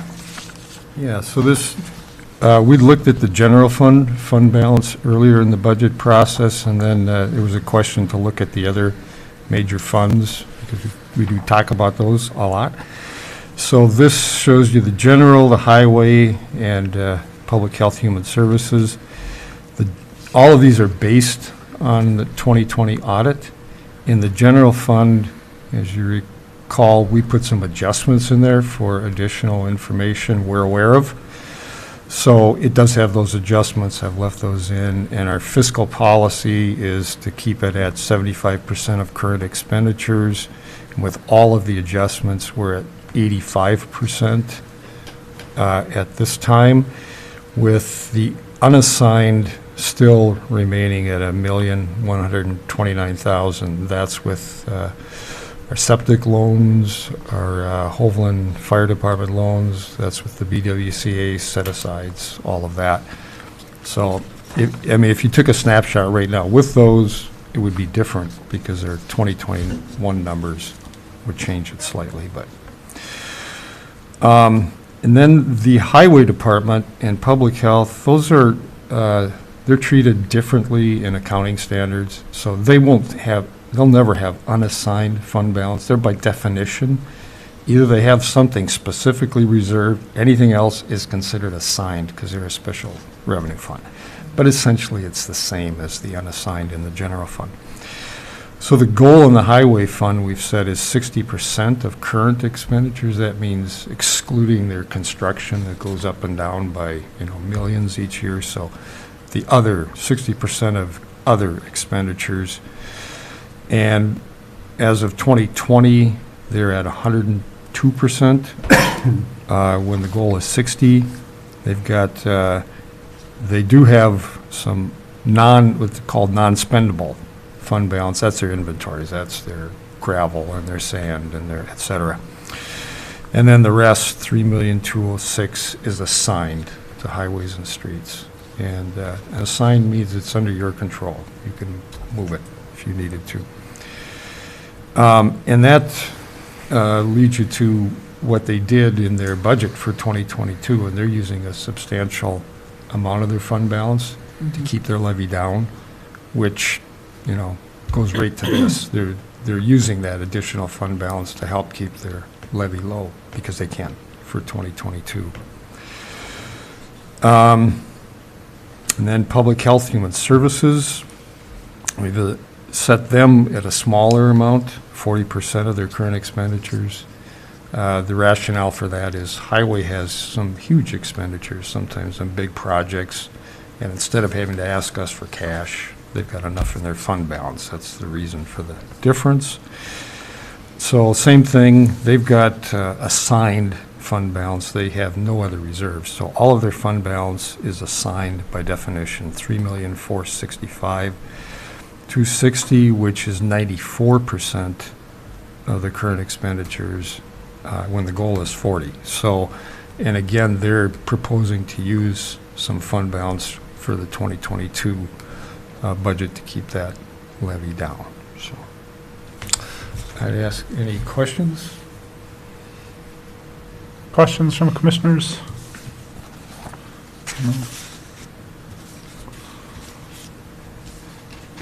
No. Yeah, I'm making eye contact with everybody, so you were the last. So I'm thinking, do we have a policy for fund balances? And so highway and public health, it's all assigned. It's under our control. I wrote commissioner's control. Yes. We could move. Do we have a policy of what we use that for, or why we have that? Or I'm just thinking out loud again. Sorry. Yeah, why we have the fund balance, you mean?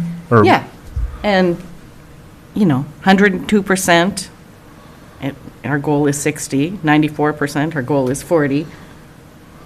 I'm just curious if we have a rationale for continuing to keep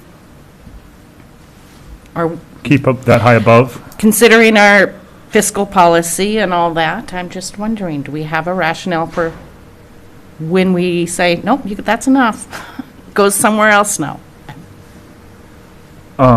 Well, we have, I guess, the fiscal policy goal for each of those, the 60 and the 40, but beyond that, we don't have a policy that says we cannot or No.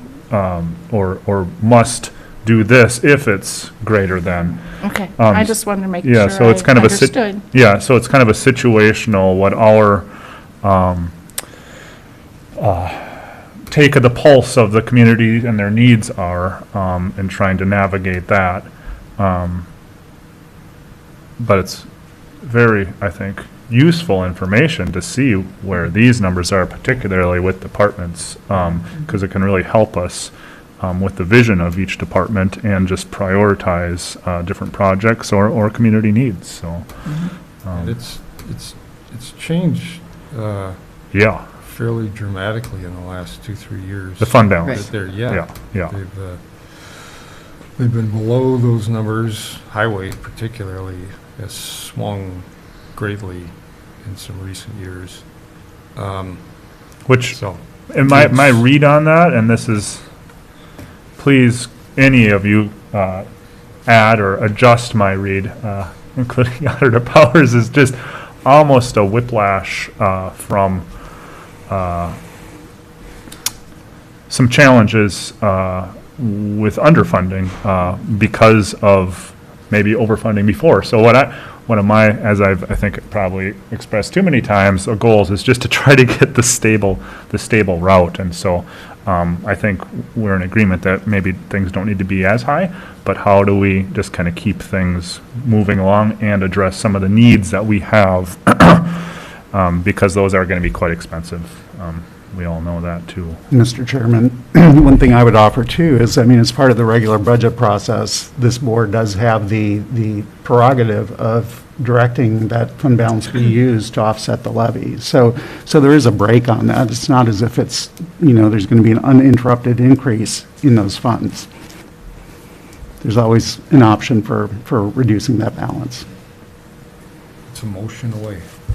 I'm not ready to do that, but in It's- light of our levy discussion going to be coming up, it does make me think that maybe our levy doesn't need to be as high as maybe we initially set it at. That's always the hope, yeah. So I'm just We- reiterate, that's where I'm coming from right now. Yeah, and I just hope that, when we have those thoughts and kind of start going down that path, that we really include the departments that are going to be affected by those decisions, because they're planning and budgeting how they see things should be going. And so if we need to redirect that plan or budgeting, it's really important sooner rather than later. But thus far, I think, I've been very happy with the presentations we've had and those budgets. But I think that downward pressure is healthy, and we can have more of those conversations. But, incrementally, right? You don't want to just, Right. yeah, cut it. So, yeah, thank you, Auditor Powers. It's very helpful. Yeah, yeah. Any other comments, questions right now? Okay, moving on to item 7C. So this is a routine request, approval of our annual liquor license and tobacco license renewals. These are renewals of existing licenses. The only change on here is that we're expecting that Devil Track store is being purchased by Pine, the name is changing to Pine Mountain General Store in November, so we have that new name on there. But other than that, these are all renewals of existing licenses. And the liquor licenses are subject to the attorney, sheriff, town board approvals, liquor liability insurance, work comp compliance, and tobacco is free of most of those. So. Any questions for Auditor Powers there? This is almost kind consent agenda worthy, but not. It would, Yeah. it came in late. Yep. And it's easier on the agenda system to just add them as a Yep. line item behind. Yep, thank you, I appreciate that. All right, entertain a motion here. Commissioner Sullivan. Mr. Chair, I'd like to move to approve the list of annual applications for liquor licenses and tobacco licenses. Thank you, Commissioner Sullivan. We have a motion. Is there support? Swallowson supports. Thank you, Commissioner Swallowson. Any further discussion? Hearing or seeing none. All in favor? Aye. Opposed, same sign. Motion passes unanimously. Thank you, Auditor Powers. On to item 7D. So the last item is really, it's on here because of a timing issue that came up with discussions on the highway bonding for the County Road 45 project. Some background on that. So the Highway Department's been planning some major repairs out there for the last few years.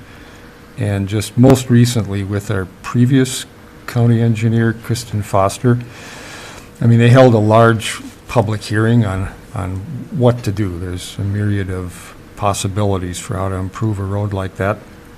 And then after that, in April, just April of a year ago, brought a revised design services contract with LHB, reducing the scope of the project to just focusing on 45 rather than some of the other connecting roads. And it was anticipated at that time that the bidding would happen in 2020 and construction would be going on this year. But I don't know if it was all because Kristen resigned and the turnover in the department, but that was probably one of the factors. So it didn't happen in that order. But we've continued to talk about it when Interim Administrator Rogers was here, and then when James came on, and we were most recently talking with James, Robbie, and Bruce Kimmel and I, and looking at what really prompted this was the announcement by the Federal Reserve that they're planning to change their fiscal policy by the end of the year.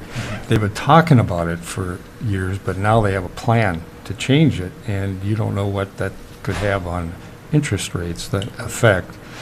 Not likely to go down because they're about as low as they can get. So we thought, well, we don't know the answer to this, but the only way we could consider bonding this year to avoid any interest rate disruption would be to get the notice in. We had to get the notice in for last Friday, so we had to send that in, and Bruce sent us the format of it. We got it in order then to have a public hearing on the 26th, and then there's this period where you do a rating call, and then you get ready for bids, et cetera, in November, and then close the sale. So for all of that to happen, we had to put the notice in. And then you guys will decide, whether we go forward from this point at all, or wait for the 26th, where we'll have all the information. And then you can decide whether you want to go forward and plan to sell bonds for that project. It's estimated about, up to, Robbie was talking about up to 6.4 million. He really thinks it's going to be less than that because they've done some work on the road. They don't know yet from their designers how much that's going to be worth, but they'll have all that information for the 26th. So it might even be less than what we were thinking. But That's significantly less than original, I think, as you were planning. yeah, on I with mean, Kristen, they looked at potentially paving it. All those Mhm. kinds of things were discussed in that public hearing, but it was decided after that not to pave it. And I think Robbie, his team, they've been working on, little sections of projects, and so they've got, and now a bigger one more recently, so they have to, I think they'll know, he thinks they'll know by late October what effect that would be on the amount that they would issue, how much less it would be, so. Great. Well, so just to point out, there was the assumption that we're going to want to do this because of the interest rate situation, and so the notice was sent out already, but we have not yet approved or motioned for that hearing, correct? Yeah, and my understanding is that there's no, let's say, legal requirement that the Yeah. board approve putting a notice Right, on, because your actions are going to dictate everything that Yep. happens, so. Yep, just clarifying there, but in case there was questions about how and why timeline works, so. Commissioner Storley? Thank you. When we had the public meeting here, everything was wallpapered with the whole County Road 45. And so there's a lot of work already done. People pointed out, this is my ditch, this is my septic, this is this, and that, and that. And so they rolled it all up and took it to the highway department. So they have a lot of input, and they've already started some of the work, minimum, just to make it better. I don't live on that road, it's part of my district, and also with Commissioner Mills. But I see some of the cars when they come in, they're mighty dirty. And so it was back and forth, pave it, don't pave it. Yeah. The decision was to not pave it, but have a good road bed, so that in the future, if they do want to pave it, then it will be there and it'll be ready to go, in other words. Yeah. So I'm hoping that it will go. It's been a long process. Yeah. And I'm really hoping we have some more public meetings Yeah. around it, and I think that's Yeah. Engineer Haas's intentions too. Yep. But that's exactly how, that's my memory of it as well, and I was under the assumption that, something I learned in this process was I was under the assumption that it's, more of a better long-term cost to pave it. It's just a high upfront cost, but I learned that isn't the case necessarily. It's actually less to keep it gravel in the long run. And I was, okay. Yeah, So it's right. really more about the dirt or the convenience, or there's always wear and tear on vehicles as well. So there's other factors, other costs, but just from a straight up maintenance perspective, that was something that I learned, and it surprised me. So, And I don't know if I mentioned it, just to people that are listening, that this is all planned to come from transportation sales tax. So it won't be on the levy, so that's part of why we've met several times. We keep looking at the sales tax numbers and the updates on that, and Yeah.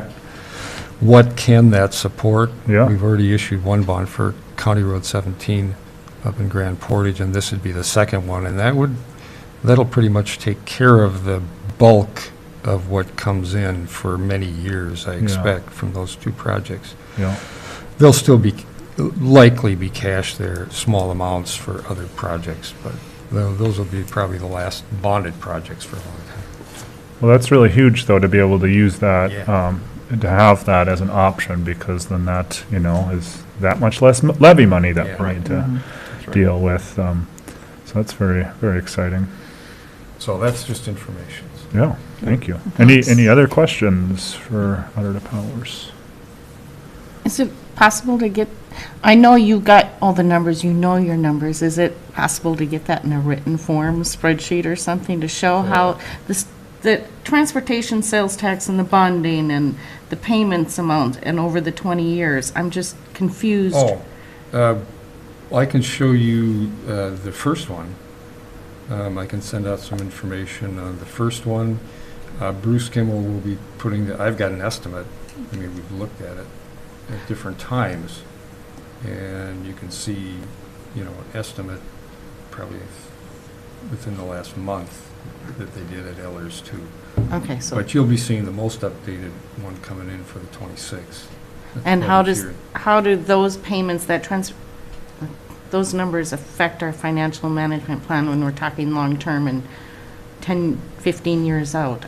Does Well, that, if it's coming from transportation sales tax, it's not going to affect most of that, other than you're using up the transportation sales tax. right, In the plan, you're mostly interested in how it affects your levy. okay. Hopefully, this is not going to be a levy issue, but it will, Well, this plan will use it up, essentially. That's what I'm saying, so Yeah. if this uses it up, and we got the list of highway projects for the next 10 years, where's that money coming from then? Because I Levy. thought some of that, money was coming from transportation sales tax. So Some will. I'm just Yeah. trying to sort out in my mind all these Yeah. different avenues. Well, it's and- almost a horse apiece, you know, just, Commissioner Swelson, And please. I think really, from that perspective, it's, the bigger question then is County Road 45, or is there another one that you think Yeah. would be better spent, but, you know, I would be dependent more on the highway department to have done that prioritization and come forward with that information, because, you know, we all may have our favorites in our districts, but, you know, that's why I turn to the highway department and say, tell us where this money is best spent. If you're going to go to bonding and you're going to use that source, you know, what's the best application for this? And if they tell me that this is what it is, then I'm going to go with what they give us. Well, and I think the next kind of larger one is probably Fifth Avenue West in town, but then there's other funding sources available for that. But I'm almost certain we'll have to dip into levy or you know, use levy dollars for that. I guess we'll see. I don't know in my head where those numbers line out, but just for I've conversation. had plenty of rides in the ambulance with people that aren't feeling well on that road. I'm ready to fix it. No, I know it needs to get fixed. I know I am there's ready to issues. fix I it. know it. Oh, no, this is That's Fifth not- Avenue, yeah. I just okay, yeah. want to make, I like to see it laid out. This is Yep. what this money's getting spent for, and next year Yep. here's how it's going to affect our levy next year, and. Yeah, that's good to know. I just sure. like to see it laid out. Well, it helps us plan and gives us perspective and That's what absolutely. we're trying to do. Yep, yep. So, yeah, we'll know, it sounds like, Brady, you can send something out before the 26th, but otherwise we'll have a much more complete picture on the 26th? Yeah, I can send something out that just shows you what, you know, what we saw as a snapshot. Yep. Most recent. Yep, well, that sounds like that'd be nice. And that's without any of Robbie's updates or, you know. Thank you. Any other questions for Brady? All right. Well, that moves us on to item 8 with Administrator. 8A, Administrator Yorkie. All right. Good morning again, Mr. Chair, Commissioners, members of the public. I've got 2 items on the agenda today. One is a really straightforward one, and one is not. And I'll let you guess which is which. So the first item is concerns a letter that I got from the State Attorney General's office regarding a national opioid settlement. There is a national settlement in which the state of Minnesota is participating. Part of the way this works is that local governments have to opt in to participation in the settlement. The more local governments that opt in, the greater of a share of the total funding that the state will receive. And so they're asking local governments to take action to opt into the settlement. The total amount nationwide is $26 billion. It's unclear at this point how much the state would receive, but it would go to fund various programs to mitigate the impacts of opioid abuse. And provide, recovery programs and that sort of thing. So there are no financial implications to the county for opting in, other than we then would be able to receive some of the state funding that will ultimately be allocated. So the recommendation is to opt in. We would have to do so by January 2nd. Any questions for Administrator Yorkie? Commissioner Storley. Thank you. I don't have any questions, just a comment. It seems for our size county and so forth, the best to join everyone else. And the NACO meetings that I've been attending, that's the reflection from a lot of folks across the country. Unless they have huge amount of health issues with opioids, it seems to be the best way to go. And also the resources to go it alone with that settlement. Right. Yeah. Yeah, good point. That's my take on it as well. All right, well, we can entertain a motion there. Mr. Chair? Commissioner Storley. Thank you. I'll make a motion to approve the Cook County participation in the nationwide opioid settlement agreement with 3 pharmaceutical distributors and 1 manufacturer. Thank you, Commissioner Storley. We have a motion. Is there support? Sullivan supports. Okay.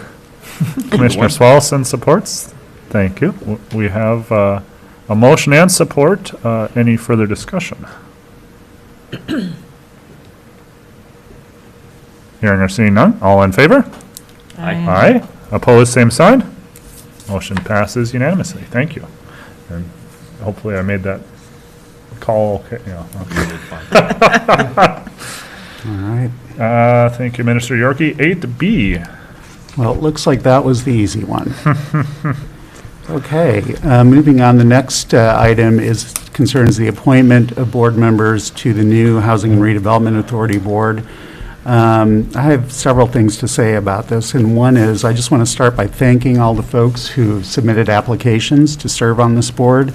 We have an incredibly talented and capable slate of applicants to fill these seats. And that's what makes your decision today so difficult, is we really have a number of folks who are qualified to serve on this board.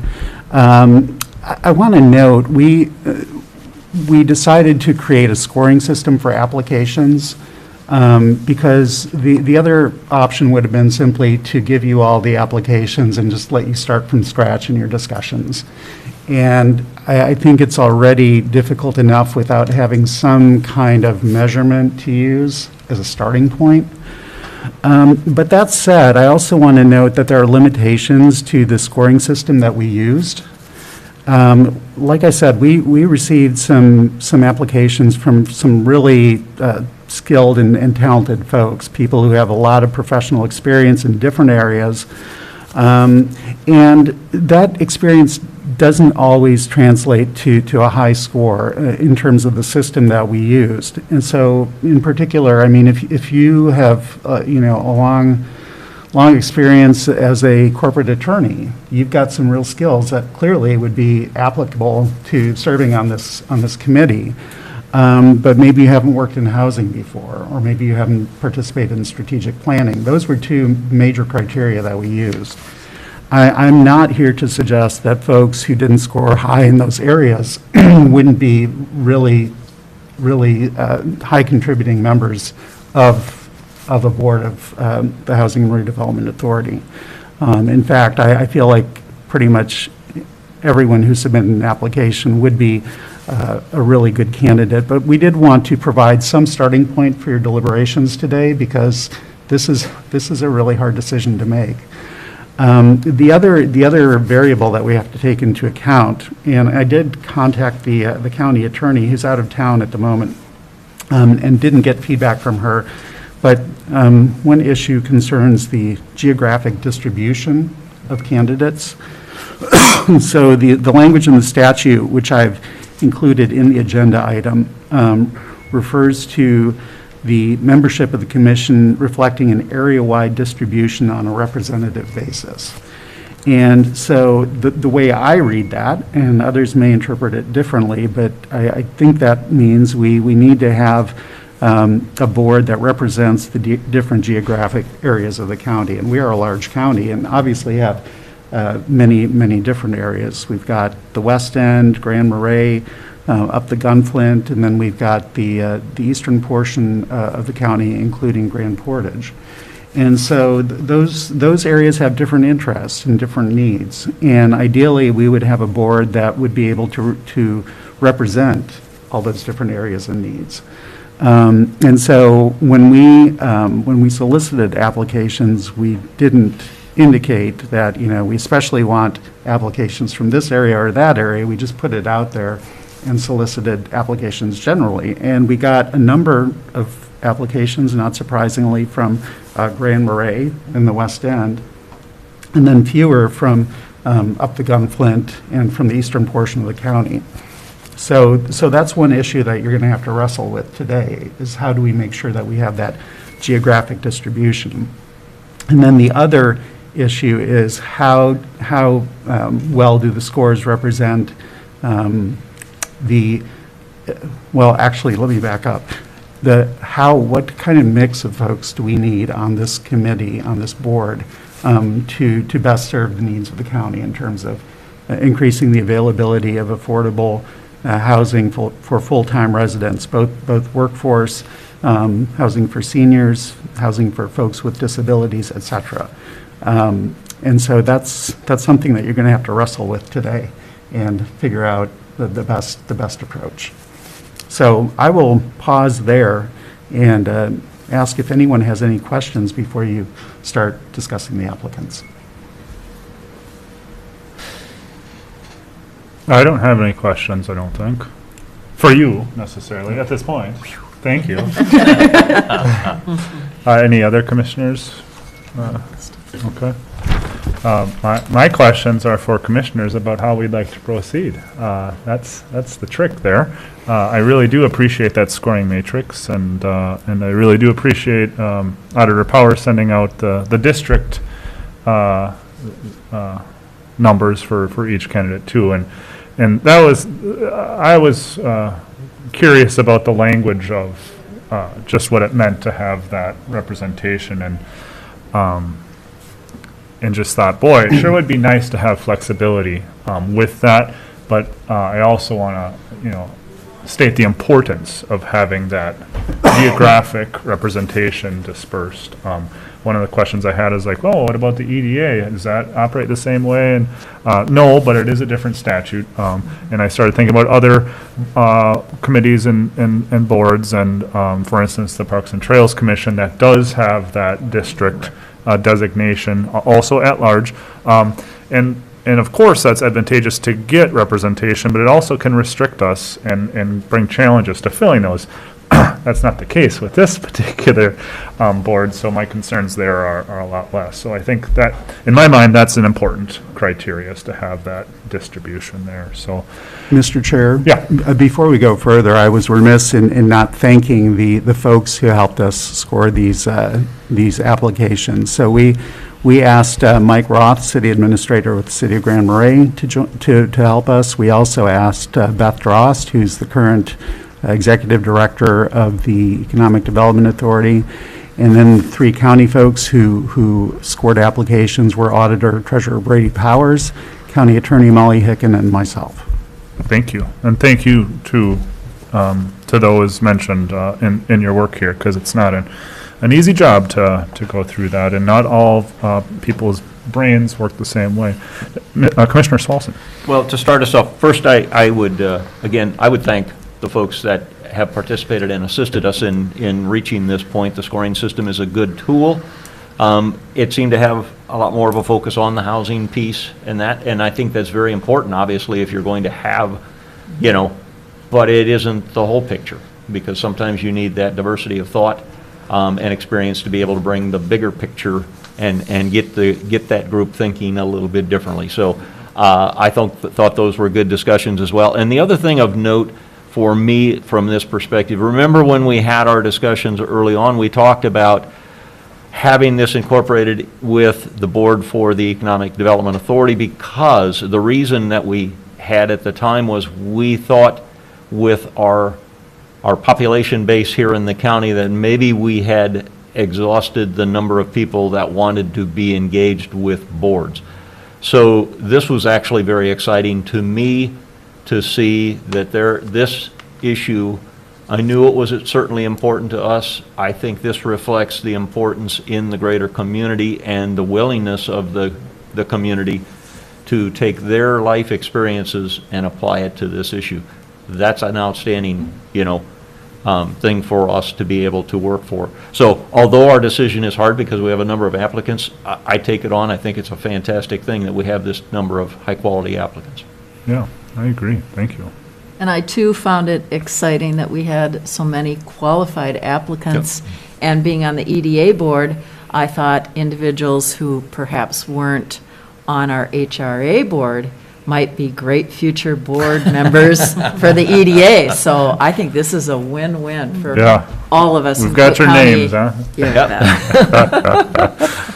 Yeah. Mr. Chair, one other thing that was suggested to me, and I think this is a really great suggestion, for the folks who end up not being appointed to this board, they clearly have an interest in this issue, and I think there's an opportunity to engage these folks in the work of the HRA board. So, if they are ultimately not seated, on this body. Again, I'm really grateful for their willingness to serve, and I think we should take the opportunity to engage them in the work as this moves forward. Yeah, that's an excellent point. We're going to need a lot of partners with the HRA board. We'll need a lot of partners moving whatever projects forward and whatever discussions we have and assessing needs and developing plans and all that, so.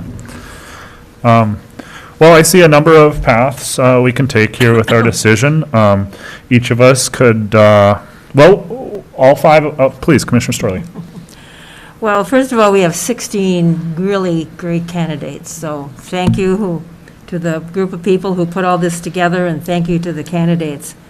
In some other surveys and areas that I've worked in, I'm wondering if we would want to consider numbering, like on score page 1, if we number the folks rather than distinguish names, if we just go by number 1, number 16, whatever, I don't know. Well, I think what your intention is to kind of keep, not make it personal, right? At this point, the names are out, and so if we assign a number to a name, that, I mean, I don't know if that, is that what, am I misunderstanding? No, that's fine. Okay. Because I went ahead and I know all the people in my district and all the districts. Yep. So we have all these names. Yep. I don't know if everybody else did that. For me, it's easier to do it that way. Sure.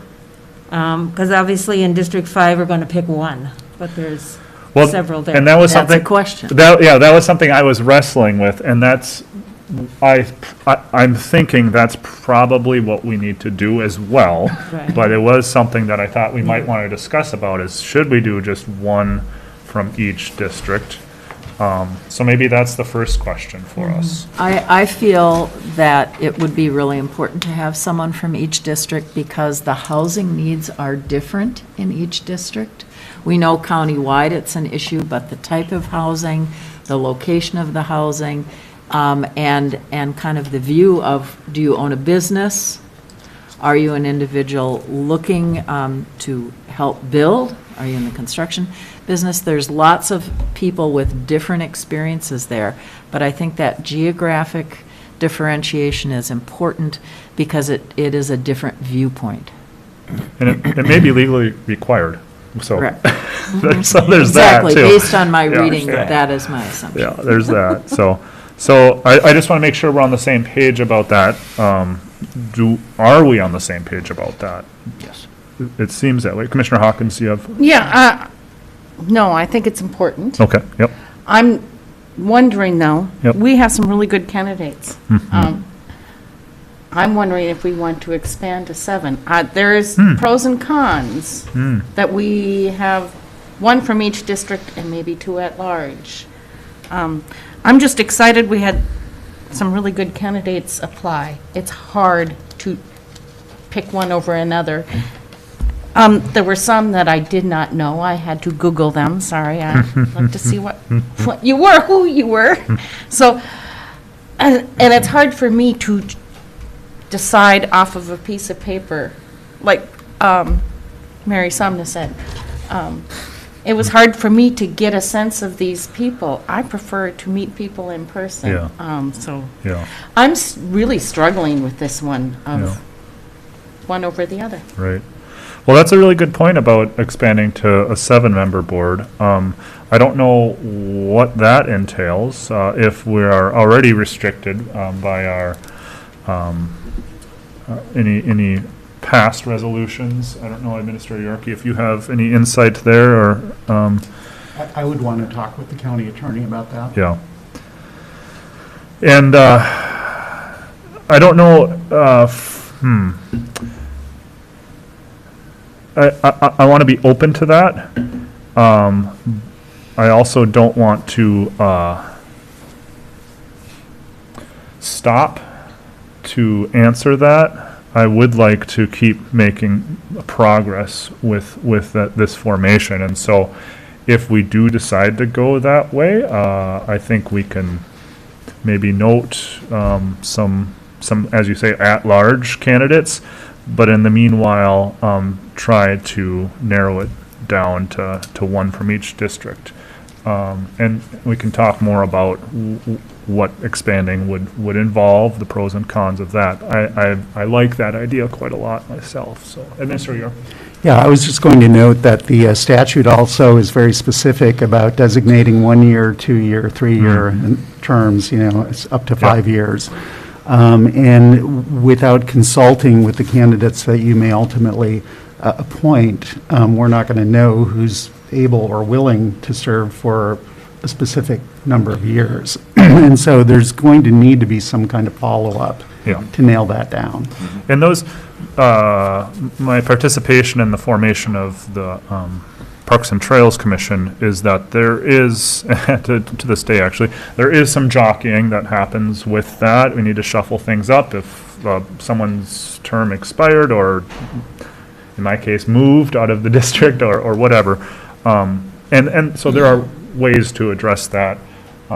So whereas that was weighing on me initially, I don't feel nearly so pressured on that extent. We can, maybe not arbitrarily, but we can do that a little we maybe don't need as much nuance there, but open there. So anyways, what I was going to suggest is we can, as a board, vote on one person for each district, if we want to do that, or we can, as a board, make our list of who we each think should go for each district, or we, as individual commissioners, can say, I represent, say, District 3, this is who I think should be the candidate. Those are all various paths that we could take, and didn't know if anyone had other ideas. But I'm open and think we should talk about that for process. Mr. Chair, I really like the idea of identifying 5 individuals, one from each district. I would like as a group to come up with those 5. And wonder if, first of all, we could look at the scoring, look at the total applicant score, and see if we're comfortable with the individual with the highest score in each district. I think we've all looked at all of the applicants, and so I think making a joint decision is very helpful. It's a good way to start. Okay. My district is easier than most. You also have an applicant that has great skills throughout. Oh, and I'm perfectly behind that applicant. No issue And there at all. I That's think why I say, I looked this over and I said, well, this was certainly, I think I'm the one who's got the easiest conversation here. Well, help us out then with the more We'll see. difficult ones. Yeah. We'll see. all right, so for District 1, we'd have Larry Doe. District 2, if we're looking at that, that would be Chris Skildum. Oh, there was Sue Nichols in there. Yeah, I'm just looking at the scores. And this is not the be-all, end-all. This is a good. No, it's it's a a starting point. Yeah. Number 3 would be Mary Somnus, District 3. District 4, Chris O'Brien. And District 5, Bill Gabler. Mr. Chair, Commissioner Storley, please. I'd like to see a balance, too. I know it's going to be hard between male and female. I think it's going to... Yeah, I don't even know if we can No. factor that in legally. Well, it will be there, but it'll be smaller. Yeah, so I mean, we can, if we can, rather than have it tipped one way or the other, it will be, but can we be a little... I think that lands us in legal trouble. Yeah. If we were to hire an employee, if we needed 2 employees, we said, well, one needs to be female, one needs to be male. I think that's legally hot water. So I don't know that we can do that. Nor age, No. nor race. We don't have Yeah. that. What about retired versus worker? I don't think we can do that. That's yeah. discriminatory. It's just the qualifications, the experience, the skills, and I mean, I don't want to imply that we're going to land into legal trouble necessarily, but what's going to give us the strongest process, I think, is really going based off of the applications. Even though we may know people individually, personally, really going off those applications, I think, is what's going to give us the best process here. And I also have to say that, I've had individuals reach out to me, applicants reach out to me personally. I have to say I intentionally did not engage with these applicants for conversation because I wanted to keep it as equitable as possible with the application process. So I just wanted to point that out. I don't know, that's not to say that's the only way it had to be done, but just for the applicants that maybe feel ignored by me, that was my rationale there. So I do appreciate communications and attempts at communication, but it was just a matter of process for me, and I certainly appreciate everyone's work there. All right, so all that being said, we have a starting point here. I really struggled really trying to narrow it down, I think, like all of us. I don't know if anyone has any thoughts beyond the scoring system, if maybe some of us scored applicants differently than the committee did. I think it's worthwhile bringing that up. So please speak up if you'd like to talk about that. I did score all the applicants in the same manner and came up with very, very similar results, to those which were shared with us. One of the things I like about having each district represented is that it's not strictly score, it's again about that different perspective. For example, in District 2, I really like Chris Skildum in there as somebody who is in the business and has a very different lens to share with that committee. On the other hand, looking at District 3, Mary Somnus, her vast experience with the EDA and the fact we've seen her work here in Cook County was very valuable. And then with Districts 4 and 5, Chris O'Brien and Bill Gabler, that background with public and private sector, decades of experience. I felt like now that I look at these and with just our districts and feel like this is a very balanced start. And yet I would like to explore that idea after information from Attorney Hicken about having a couple of at-large members to add to this group. Yeah. Commissioner Hawkins, I was getting... Well, yeah, I scored them also and looked at each individual scorer's results and realizing there's a variety of how you interpreted that. And I think I kind of did the same thing when I scored. There was really hard to choose. Some of these people I know, so that makes it difficult also. But I was really excited to see some young people stepping up to the plate here. And I think that is a really good perspective that we need to make sure gets heard. People that are in the business struggling with these issues right now, it's very important that we provide if they are not chosen to be on the board, that we somehow reach out and make sure that we are actively seeking their input, because they're the ones doing the work and struggling with this right now. And they have ideas. We have to make sure we listen to their concerns. And you don't have to answer this directly.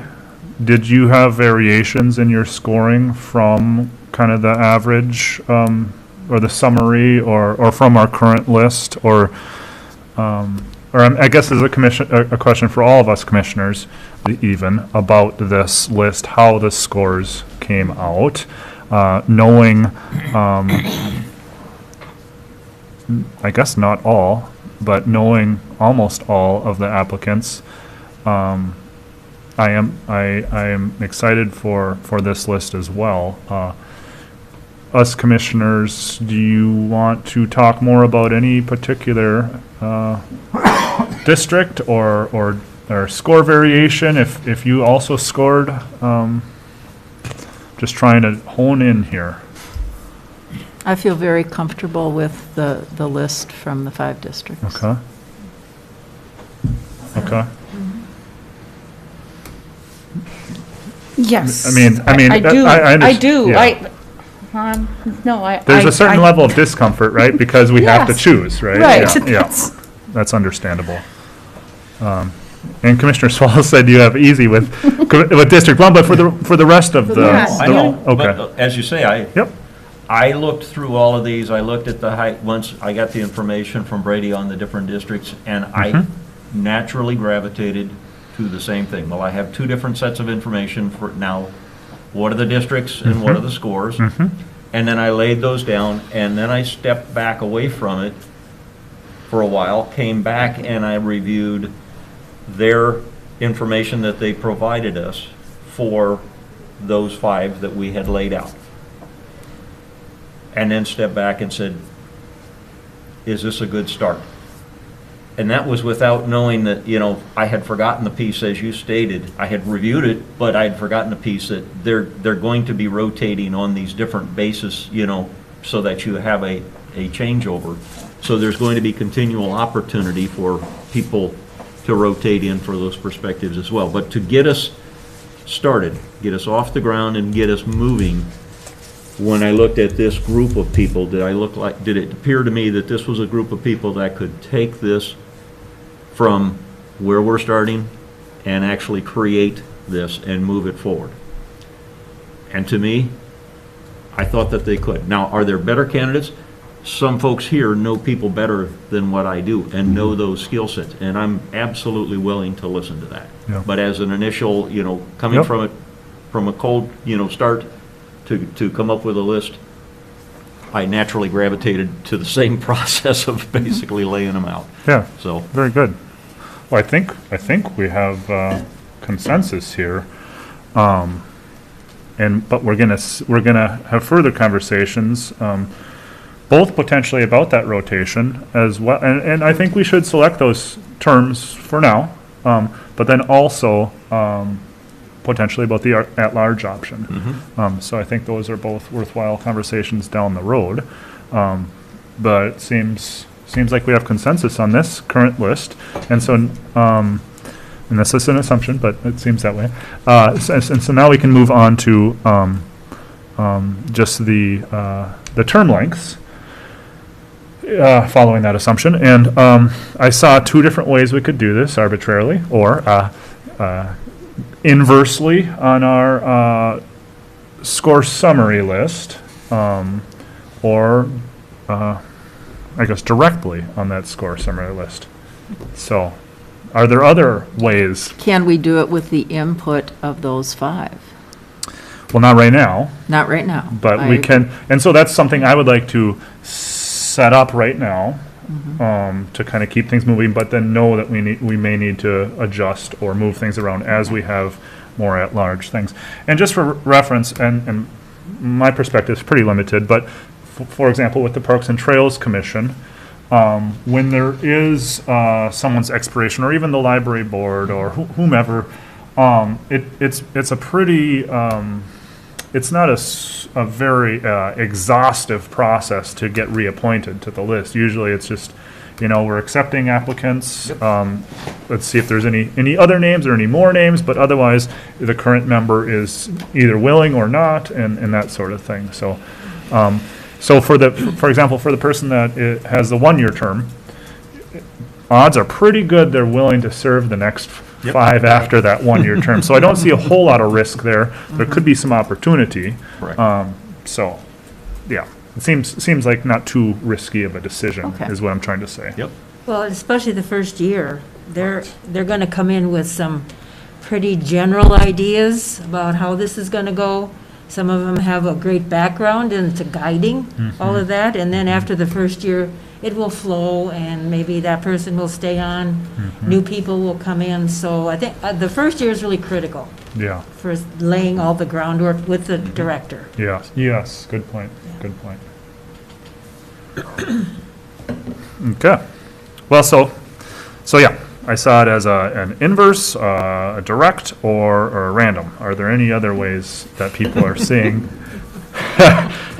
How about inverse? Yeah, if we did inverse, Yep. we would say,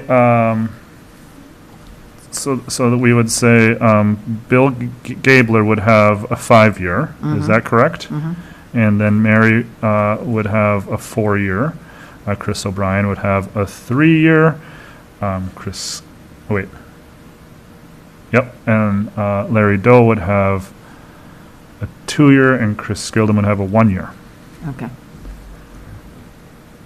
How do we feel about that? That is the inverse. So highest score, longest term, or starting term, Right. but as I said, yeah. Yeah. it's- I always look at these as, it's as good of a method as any, if you put the upfront work in actually, and you value the inputs of the people that scored. And I do value it, and as you say, we've had several folks that did additional scoring and really not with significant differences, so leaves me no reason not to just follow a process like that as a starting point. As you say, when you get them together, they may very well, ask to readjust, and we should be open to that. Yeah. Okay. Well, what I have written down is District 1, Larry Doe, District 2, Chris Skildum, District 3, Mary Somnus, District 4, Chris O'Brien, and District 5, Bill Gabler.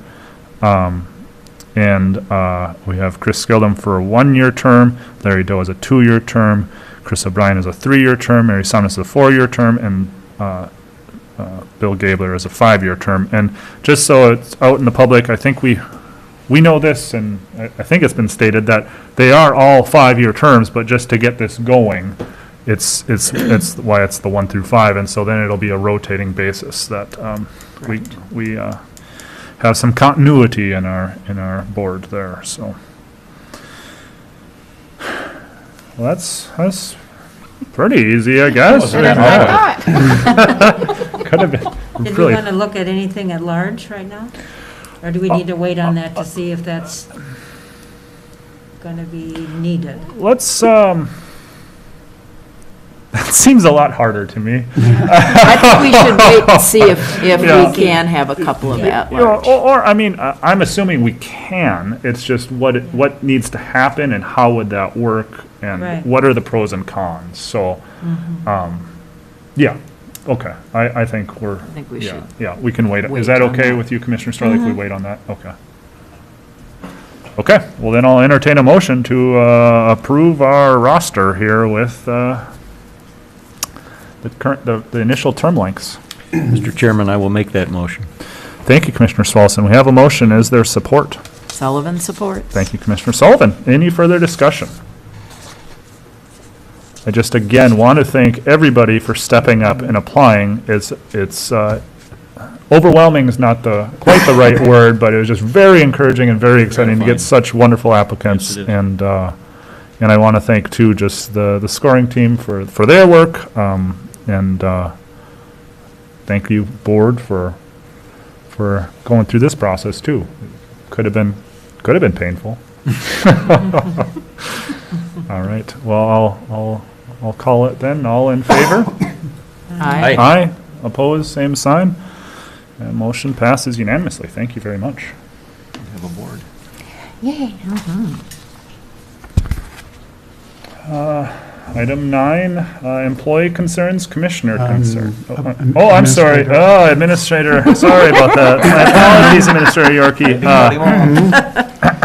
Item 8C, administrator updates. All right. Thank you, Mr. Chair. Just a couple items today. I wanted to let you know that we did have follow-up meetings with our community stakeholders regarding the expenditure of the American Rescue Plan dollars. As a reminder for folks who may not have heard previous discussions about this, the county is receiving about $1 million and $60,000 for the purpose of addressing issues related to the COVID pandemic, including both public health response, business assistance, and related issues. The areas where we've been talking about spending these dollars are basically three. One is the public health component, public health response, pandemic planning. We've also talked about using some of the dollars to provide assistance to lower income households on broadband service. And then thirdly, we've been talking about using the dollars for infrastructure and support of housing development. When we started this process or this conversation in June, we were kind of in the middle of a respite from the pandemic. Looked like things were kind of tapering off there, and then of course the Delta variant came along and kind of turned things upside down again. And so where we are now is it looks like we're going to be spending a little bit more on public health and pandemic planning and response than we originally thought. But the general areas in which we'll be spending the dollars remain unchanged. It's still about that, broadband and water and wastewater infrastructure. I'm hoping to bring forward a budget proposal for the expenditure of those dollars. If not at the next meeting, then the first meeting in November. At that point, excuse me, we'll have more details to share. But that is moving forward. Mr. Yorkie, Yes. When we're talking about the broadband for lower income, is it installation or is it subscription service, or both? It could be either or both. Yeah. Yeah, and I really would like to get more information on that. I'm not at all familiar with, I mean, I know the value of it. I'm not at all familiar with the needs, and I would like to look specifically at the needs of installation and the needs of subscription, if that can be part of the conversation for us at some point. Yeah, when I talked to John Tweest about this, there was some discussion we had about making sure that school-age children have access in particular. Absolutely. So, Yeah, absolutely. yeah. So any other questions about that item? If not, the other thing I wanted to address, I did have an interview on WTIP recently where I was talking about our capital planning efforts. And I wanted to acknowledge that I've gotten some feedback from folks expressing concerns about what that process is going to look like. I think there's a little bit of angst in the community related to the effort that happened 3-4 years ago, where there was proposed the expansion of the county jail. And what I wanted to say for the record this morning is that we're looking at some of the information that was developed for the last planning process. There's no presupposition that we need a new jail or we need new anything. What we're going to be doing is looking at all of that information with fresh eyes and starting to figure out what are our current needs. Some things have really changed since the last time we undertook that process, not the least of which is we've had a pandemic, and we continue to have a pandemic. And that has caused us to have more of our workforce working remotely, at least part of the time. And that creates an opportunity to look at the space that we currently have in a different way and potentially use creative scheduling, flexible scheduling to enable staff to be to enable fewer staff to be in the building at any given time. And so that relieves some pressure in terms of our space utilization. But we haven't really dug into that to have any forecast yet of what that's going to look like. So that's one thing that we have to look at. But the other thing is, and this is my interpretation based on meetings that I've viewed online, and some of the articles that I've read in the local paper and on WTIP about the way the process occurred last time, and that is that it appears to me that the last time there was less of an effort to engage residents in discussions about what should be. What appeared to have happened is that, the consultant and administration came forward with sort of a fully formed plan and said, here's what we need to do. I don't think that's an effective way of doing things. And it's clear to me that, based on the feedback that I've gotten from residents, there's a real desire for folks to participate in those discussions. And I think we're going to have a stronger plan ultimately if we provide lots of opportunities for folks to plug in to that conversation. So in terms of any angst that there may be in the community about a repeat of what happened last time, I don't intend to open the door for that. I really want to approach this in a different way. And I just want to assure folks that as we start this process, that there will be lots of opportunities for people to participate in discussions, to provide input. And, ultimately, this is going to involve the expenditure of taxpayer dollars. And we want to make sure that everyone in the community has the opportunity to have a voice in how that looks. So I just wanted to say that this morning because I know there's been chatter on social media. I've gotten some phone calls from folks, and I understand the reservations that people have. And I respect that a lot and appreciate folks speaking up about it. Again, I think as we undertake this process and create more opportunities for people to participate, we're going to end up in a better place. We're going to have greater consensus about what we should be doing in terms of any potential expansion or addition to our facilities. So I'll just pause there and see if anybody has any questions or comments. Yeah, I appreciate your comment and your perspective on this, because I also would agree that was the feedback that I was getting, and I've had some people reach out to me and were concerned about that. But really, I got the sense, as you said, it was kind of a close group that put together a plan, worked with Wold. Wold, from their perspective, of the people that contacted me, put together information that supported what was being asked for. When the community started to question some of the inputs in the Wold report or assumptions in the Wold report, then a clash started to occur that caused issues in the community. And so the process started to become, challenging at that point, I guess is the right way to put it. So I think your process now is if we engage with the community as a whole and don't just on face value accept what may have been thought was, assumptions or proper things, I think we'll be in a good stead. I really do. Because that seemed to be where, if I step back from it now and look at it, that was where things collided at that point. And there seemed to be a resistance to hearing that differing opinion. Where I see with the board that we have today, I don't see that as a challenge. We openly welcome those different perspectives so that we make sure we come up with the right answer versus a pre-prescribed one. Mm-hmm.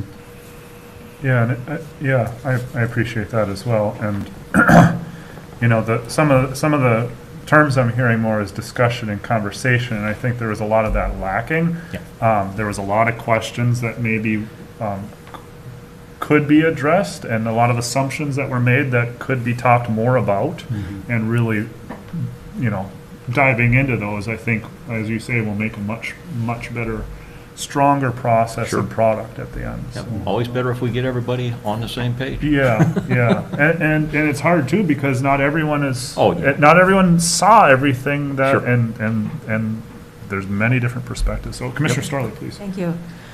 Well, COVID really took care of our little meetings that we used to have in the 5 different districts. But just so y'all know, I do have gatherings at times. Well, first of all, I go to all the township meetings. Sure. Not a lot of people come there. I've had conversations with people at a coffee shop. I just sit in Schroeder, I just sit at a picnic table, and we have a discussion if they want.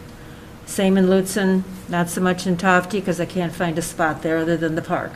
It's hard to get the message out. So just so you all know, that at times I do try to do this. Commissioner Dukirk did start a coffee conversation at the co-op, and that turned out to be, I went to a few of them, and 4 or 5 people came. Even if one person comes, and you are able to address what their concerns are, or just to have a conversation about what we're doing, it's one step closer to this community participation. So, maybe we can all kind of figure out how we can do that. It'll be hard with winter coming, but I just wanted you to know that in reaching out, we each have our own way of doing it. Yeah. At the end of the month, we're going to have Senator Bach and Representative Eklund, and that'll be a huge community effort. And so that'll be, maybe more or less toward what they're doing, but we can be open to also hearing from the people about what we're doing too. So I think we have an open door to figure out how to do it. Thank you. Yeah. Good points.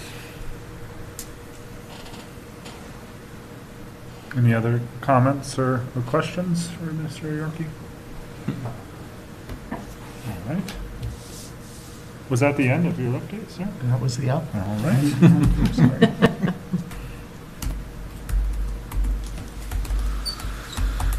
Well, then that brings us on to item 9, employee concerns / commissioner concerns. 9A is commissioner reports / meeting updates. Do any commissioners have anything to report? Go ahead. No, that's all right. Go ahead. Commissioner Hawkins, please. I just want to report I had an N Club meeting Thursday. There were 2 things. Well, there were more than 2 things, but I'm going to talk about 2 things.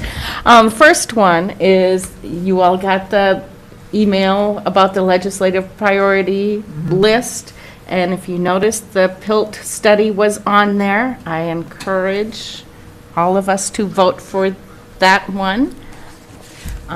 We need to make sure that AMC says this is important. All those things were important. It was going to be hard to choose. Yeah. Only 5, Yeah. but it is on the list, so Yeah. I a think good one. our county Yeah. needs to vote for that one. Yes. The second thing is, there was a resolution that the St. Louis County Board passed against deer farms. It was presented to the N Club meeting. They are asking that each county also pass a resolution against the deer farms. I have the copy. I didn't forward. I had computer issues yesterday afternoon. It's still sitting in my drafts. Okay. But I'll forward that for what St. Louis did, and the N Club is asking that each county do it separately, send it on, to make sure the legislature addresses the CWD issue, Yeah. which, if you also got email from the DNR yesterday, Right. they put a temporary moratorium on, so Yeah. it is being addressed, but just so you know that's the other thing that they've asked us to do as part of that group. And just matter of process, maybe it doesn't need to be said, please send it to Administrator Yorkie. Yes, that was the intention. Okay, good, yeah, just, yeah. Right, Just but making yes, sure. and then forward it to you. Yeah. He does it, yes, no, I wasn't going to Thank do you. that. Commissioner Sullivan. Well, a couple of updates. Yesterday at the Cook County Council on Aging, they passed their new bylaws and also approved a new application and are going to be seeking a couple of additional board members for 2022.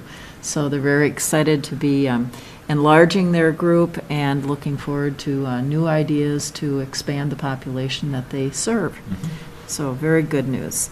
Coming up on Thursday, as you can see on our agenda, is the community leadership meeting, and the racial equity group will be presenting their draft land acknowledgement statement at that meeting. And then Wednesday and Thursday, Commissioner Spallison and I will be heading down, first of all, on Wednesday to participate with AMC Planning. It's a planning group for tribal relations and looking at the development of potentially a 2-day training on history, tribal sovereignty, and how counties can work together with reservations. So we're excited about that, and then, of course, our District 1 meeting. And then my piece I want to address, which Commissioner Swallison alluded to earlier, was overload. And taking on this new Rainy River Watershed Policy Committee, causes me to want to take something off my plate and share it. And so I looked at my commissioner calendar, and the third Thursday in the afternoon of every month, I have 3 meetings, all back to back. And I would like to give you the pickle in the middle, which is the Cook County Chamber of Commerce, if you would be interested and if other commissioners would support that. Yeah, that, I'm certainly willing to take that on. All right, great. Thank you so much. I appreciate it. Cook County Chamber of Commerce, third Thursday each month. All right. You will get many emails from Jim Boyd, and they're all wonderful. Very informative, and Linda as well, from Visit Cook County. I'll make a motion to make that change. Is there support? Support. Okay. Any further discussion? Is there? Okay. Thank you, Commissioner Solison, for being willing to do that. All in favor? Aye. Opposed, same sign. Okay. Anything else, Commissioner Sullivan? That would be it Okay. today. Thank you. Yeah. Commissioner Stoley? Yeah. Well, we've been talking about $1 million roads. I'm talking about a pothole in the West End, which is huge when your car hits it. Okay, so a few months ago, I talked to Robbie about that. It's a county road coming down to highway, MnDOT highway. And guess what? He has worked with MnDOT to come and temporarily, tar that in and make it at least accessible, so when you turn the corner, you don't lose your tire in the pothole. Now, it's only temporary, because there has to be an engineering process by which you get that water either to one side of the ditch or the other. Correct. Because it can't go across the road. So anyway, that's team effort. Working with MnDOT, they're there doing the Gitchigami Trail anyway. So kudos to you, Robbie. And that's the Sawbill Trail. Sawbill Trail, yeah. Yep. Mhm. Yeah.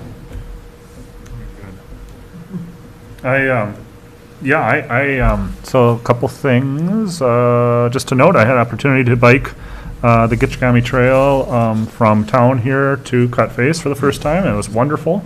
I did have concerns, surprisingly, though, just because it's such a new construction, and there's a significant amount of erosion that's happened from not that much precipitation, and it almost looked like there may be a spring there.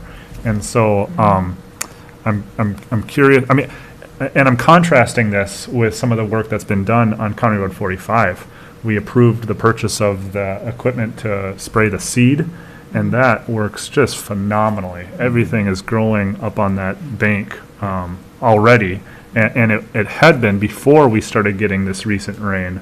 And I was disappointed to see that it's not the same technology used on the Gitchigami Trail. So I don't know how best to resolve this, if it's through MnDOT or if it's through the Gitchigami Association. Commissioner Saulson, yeah. And as a part of the Active Living Steering Committee, we did have a member of DNR that was, and of the trail, that spoke to this issue specifically. They are aware of it. Oh, good. They are taking efforts to mitigate it. Very good. They are also, as appropriate, they're reviewing the method that they utilized with having the same thought process. Yeah. And of course, they're trying to come up with what's the best solution, but I wanted to assure you that, yes, they're cognizant of it, and they're moving forward to address that issue. Thank you very much. That's what I received too. Oh, very, very good. Yeah, thank you very much, because that makes me feel a whole lot better. I appreciate that. Also, I wanted to share with the board that I've just on my own begun reaching out and trying to establish better relationships, working relationships with some of the apartment complexes, the managerial services, or even the builders of those complexes, to kind of get a little background, the history on them, with how they were built, how they were established, and how they are currently managed, just maybe for a little pre-HRA work, and my understanding is there's 4 complexes in Grand Marais, and so I just wanted to let the board know that. Also, I thought we should talk a little bit about just if there's some items we want to share at the District 1 meeting, as well as with Senator Bach, Representative Eklund. I mean, clearly, our efforts with housing and the HRA are up on that list. You know, we had discussed previously the funding option of the HRA. We've also discussed the potential of jeopardizing funding for the 1% lodging tax. And so I just wanted to maybe talk about that ahead of time, see what people thought, if there were other items as well to bring up. We'll write them down. Yeah, I was going to say, you don't have to tell me right now, but just kind of think about that. And of course, the District 1 meeting is coming very quickly, so sooner the better for that. But otherwise, you know, I'll just try to give a good summary again of what's going on. And if the commissioners would like to send their suggestions for topics to me, and I'll compile those and then send them out to you. That'd be great. Thank you. Also, as kind of a spur off of the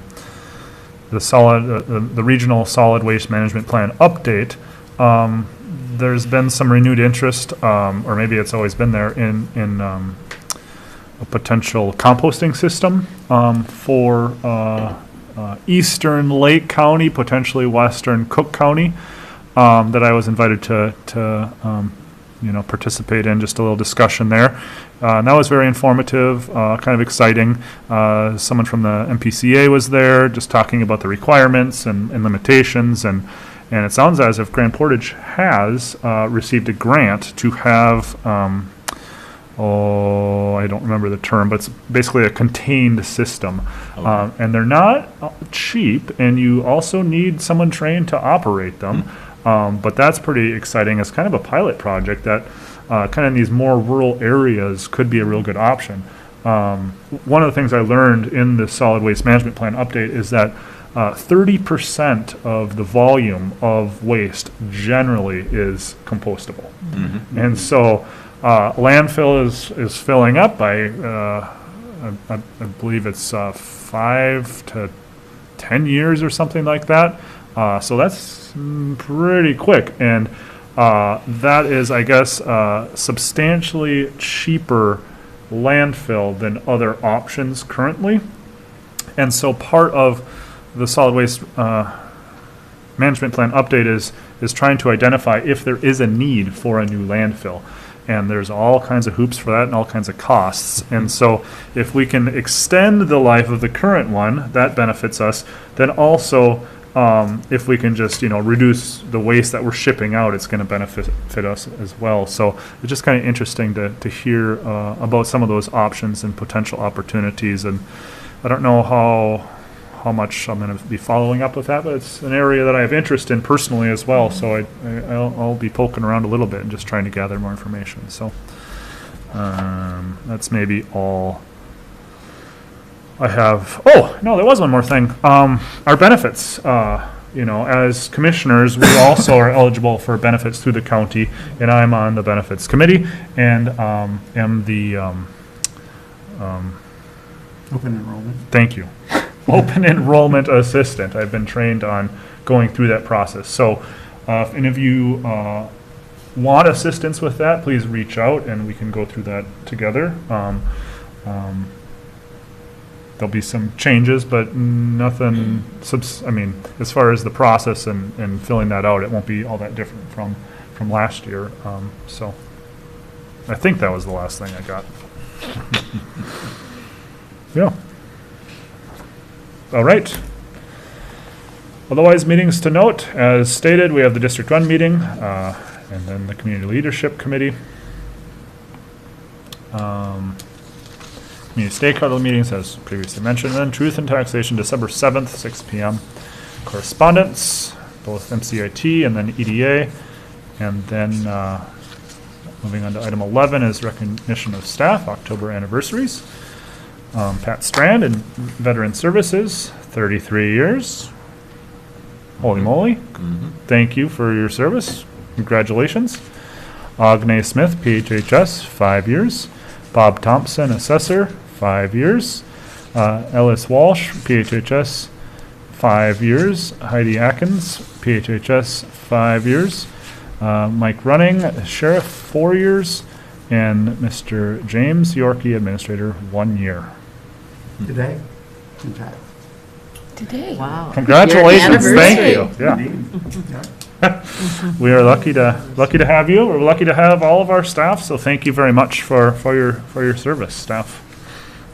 And then also the promotion of Leah Ekstrom to HR Director.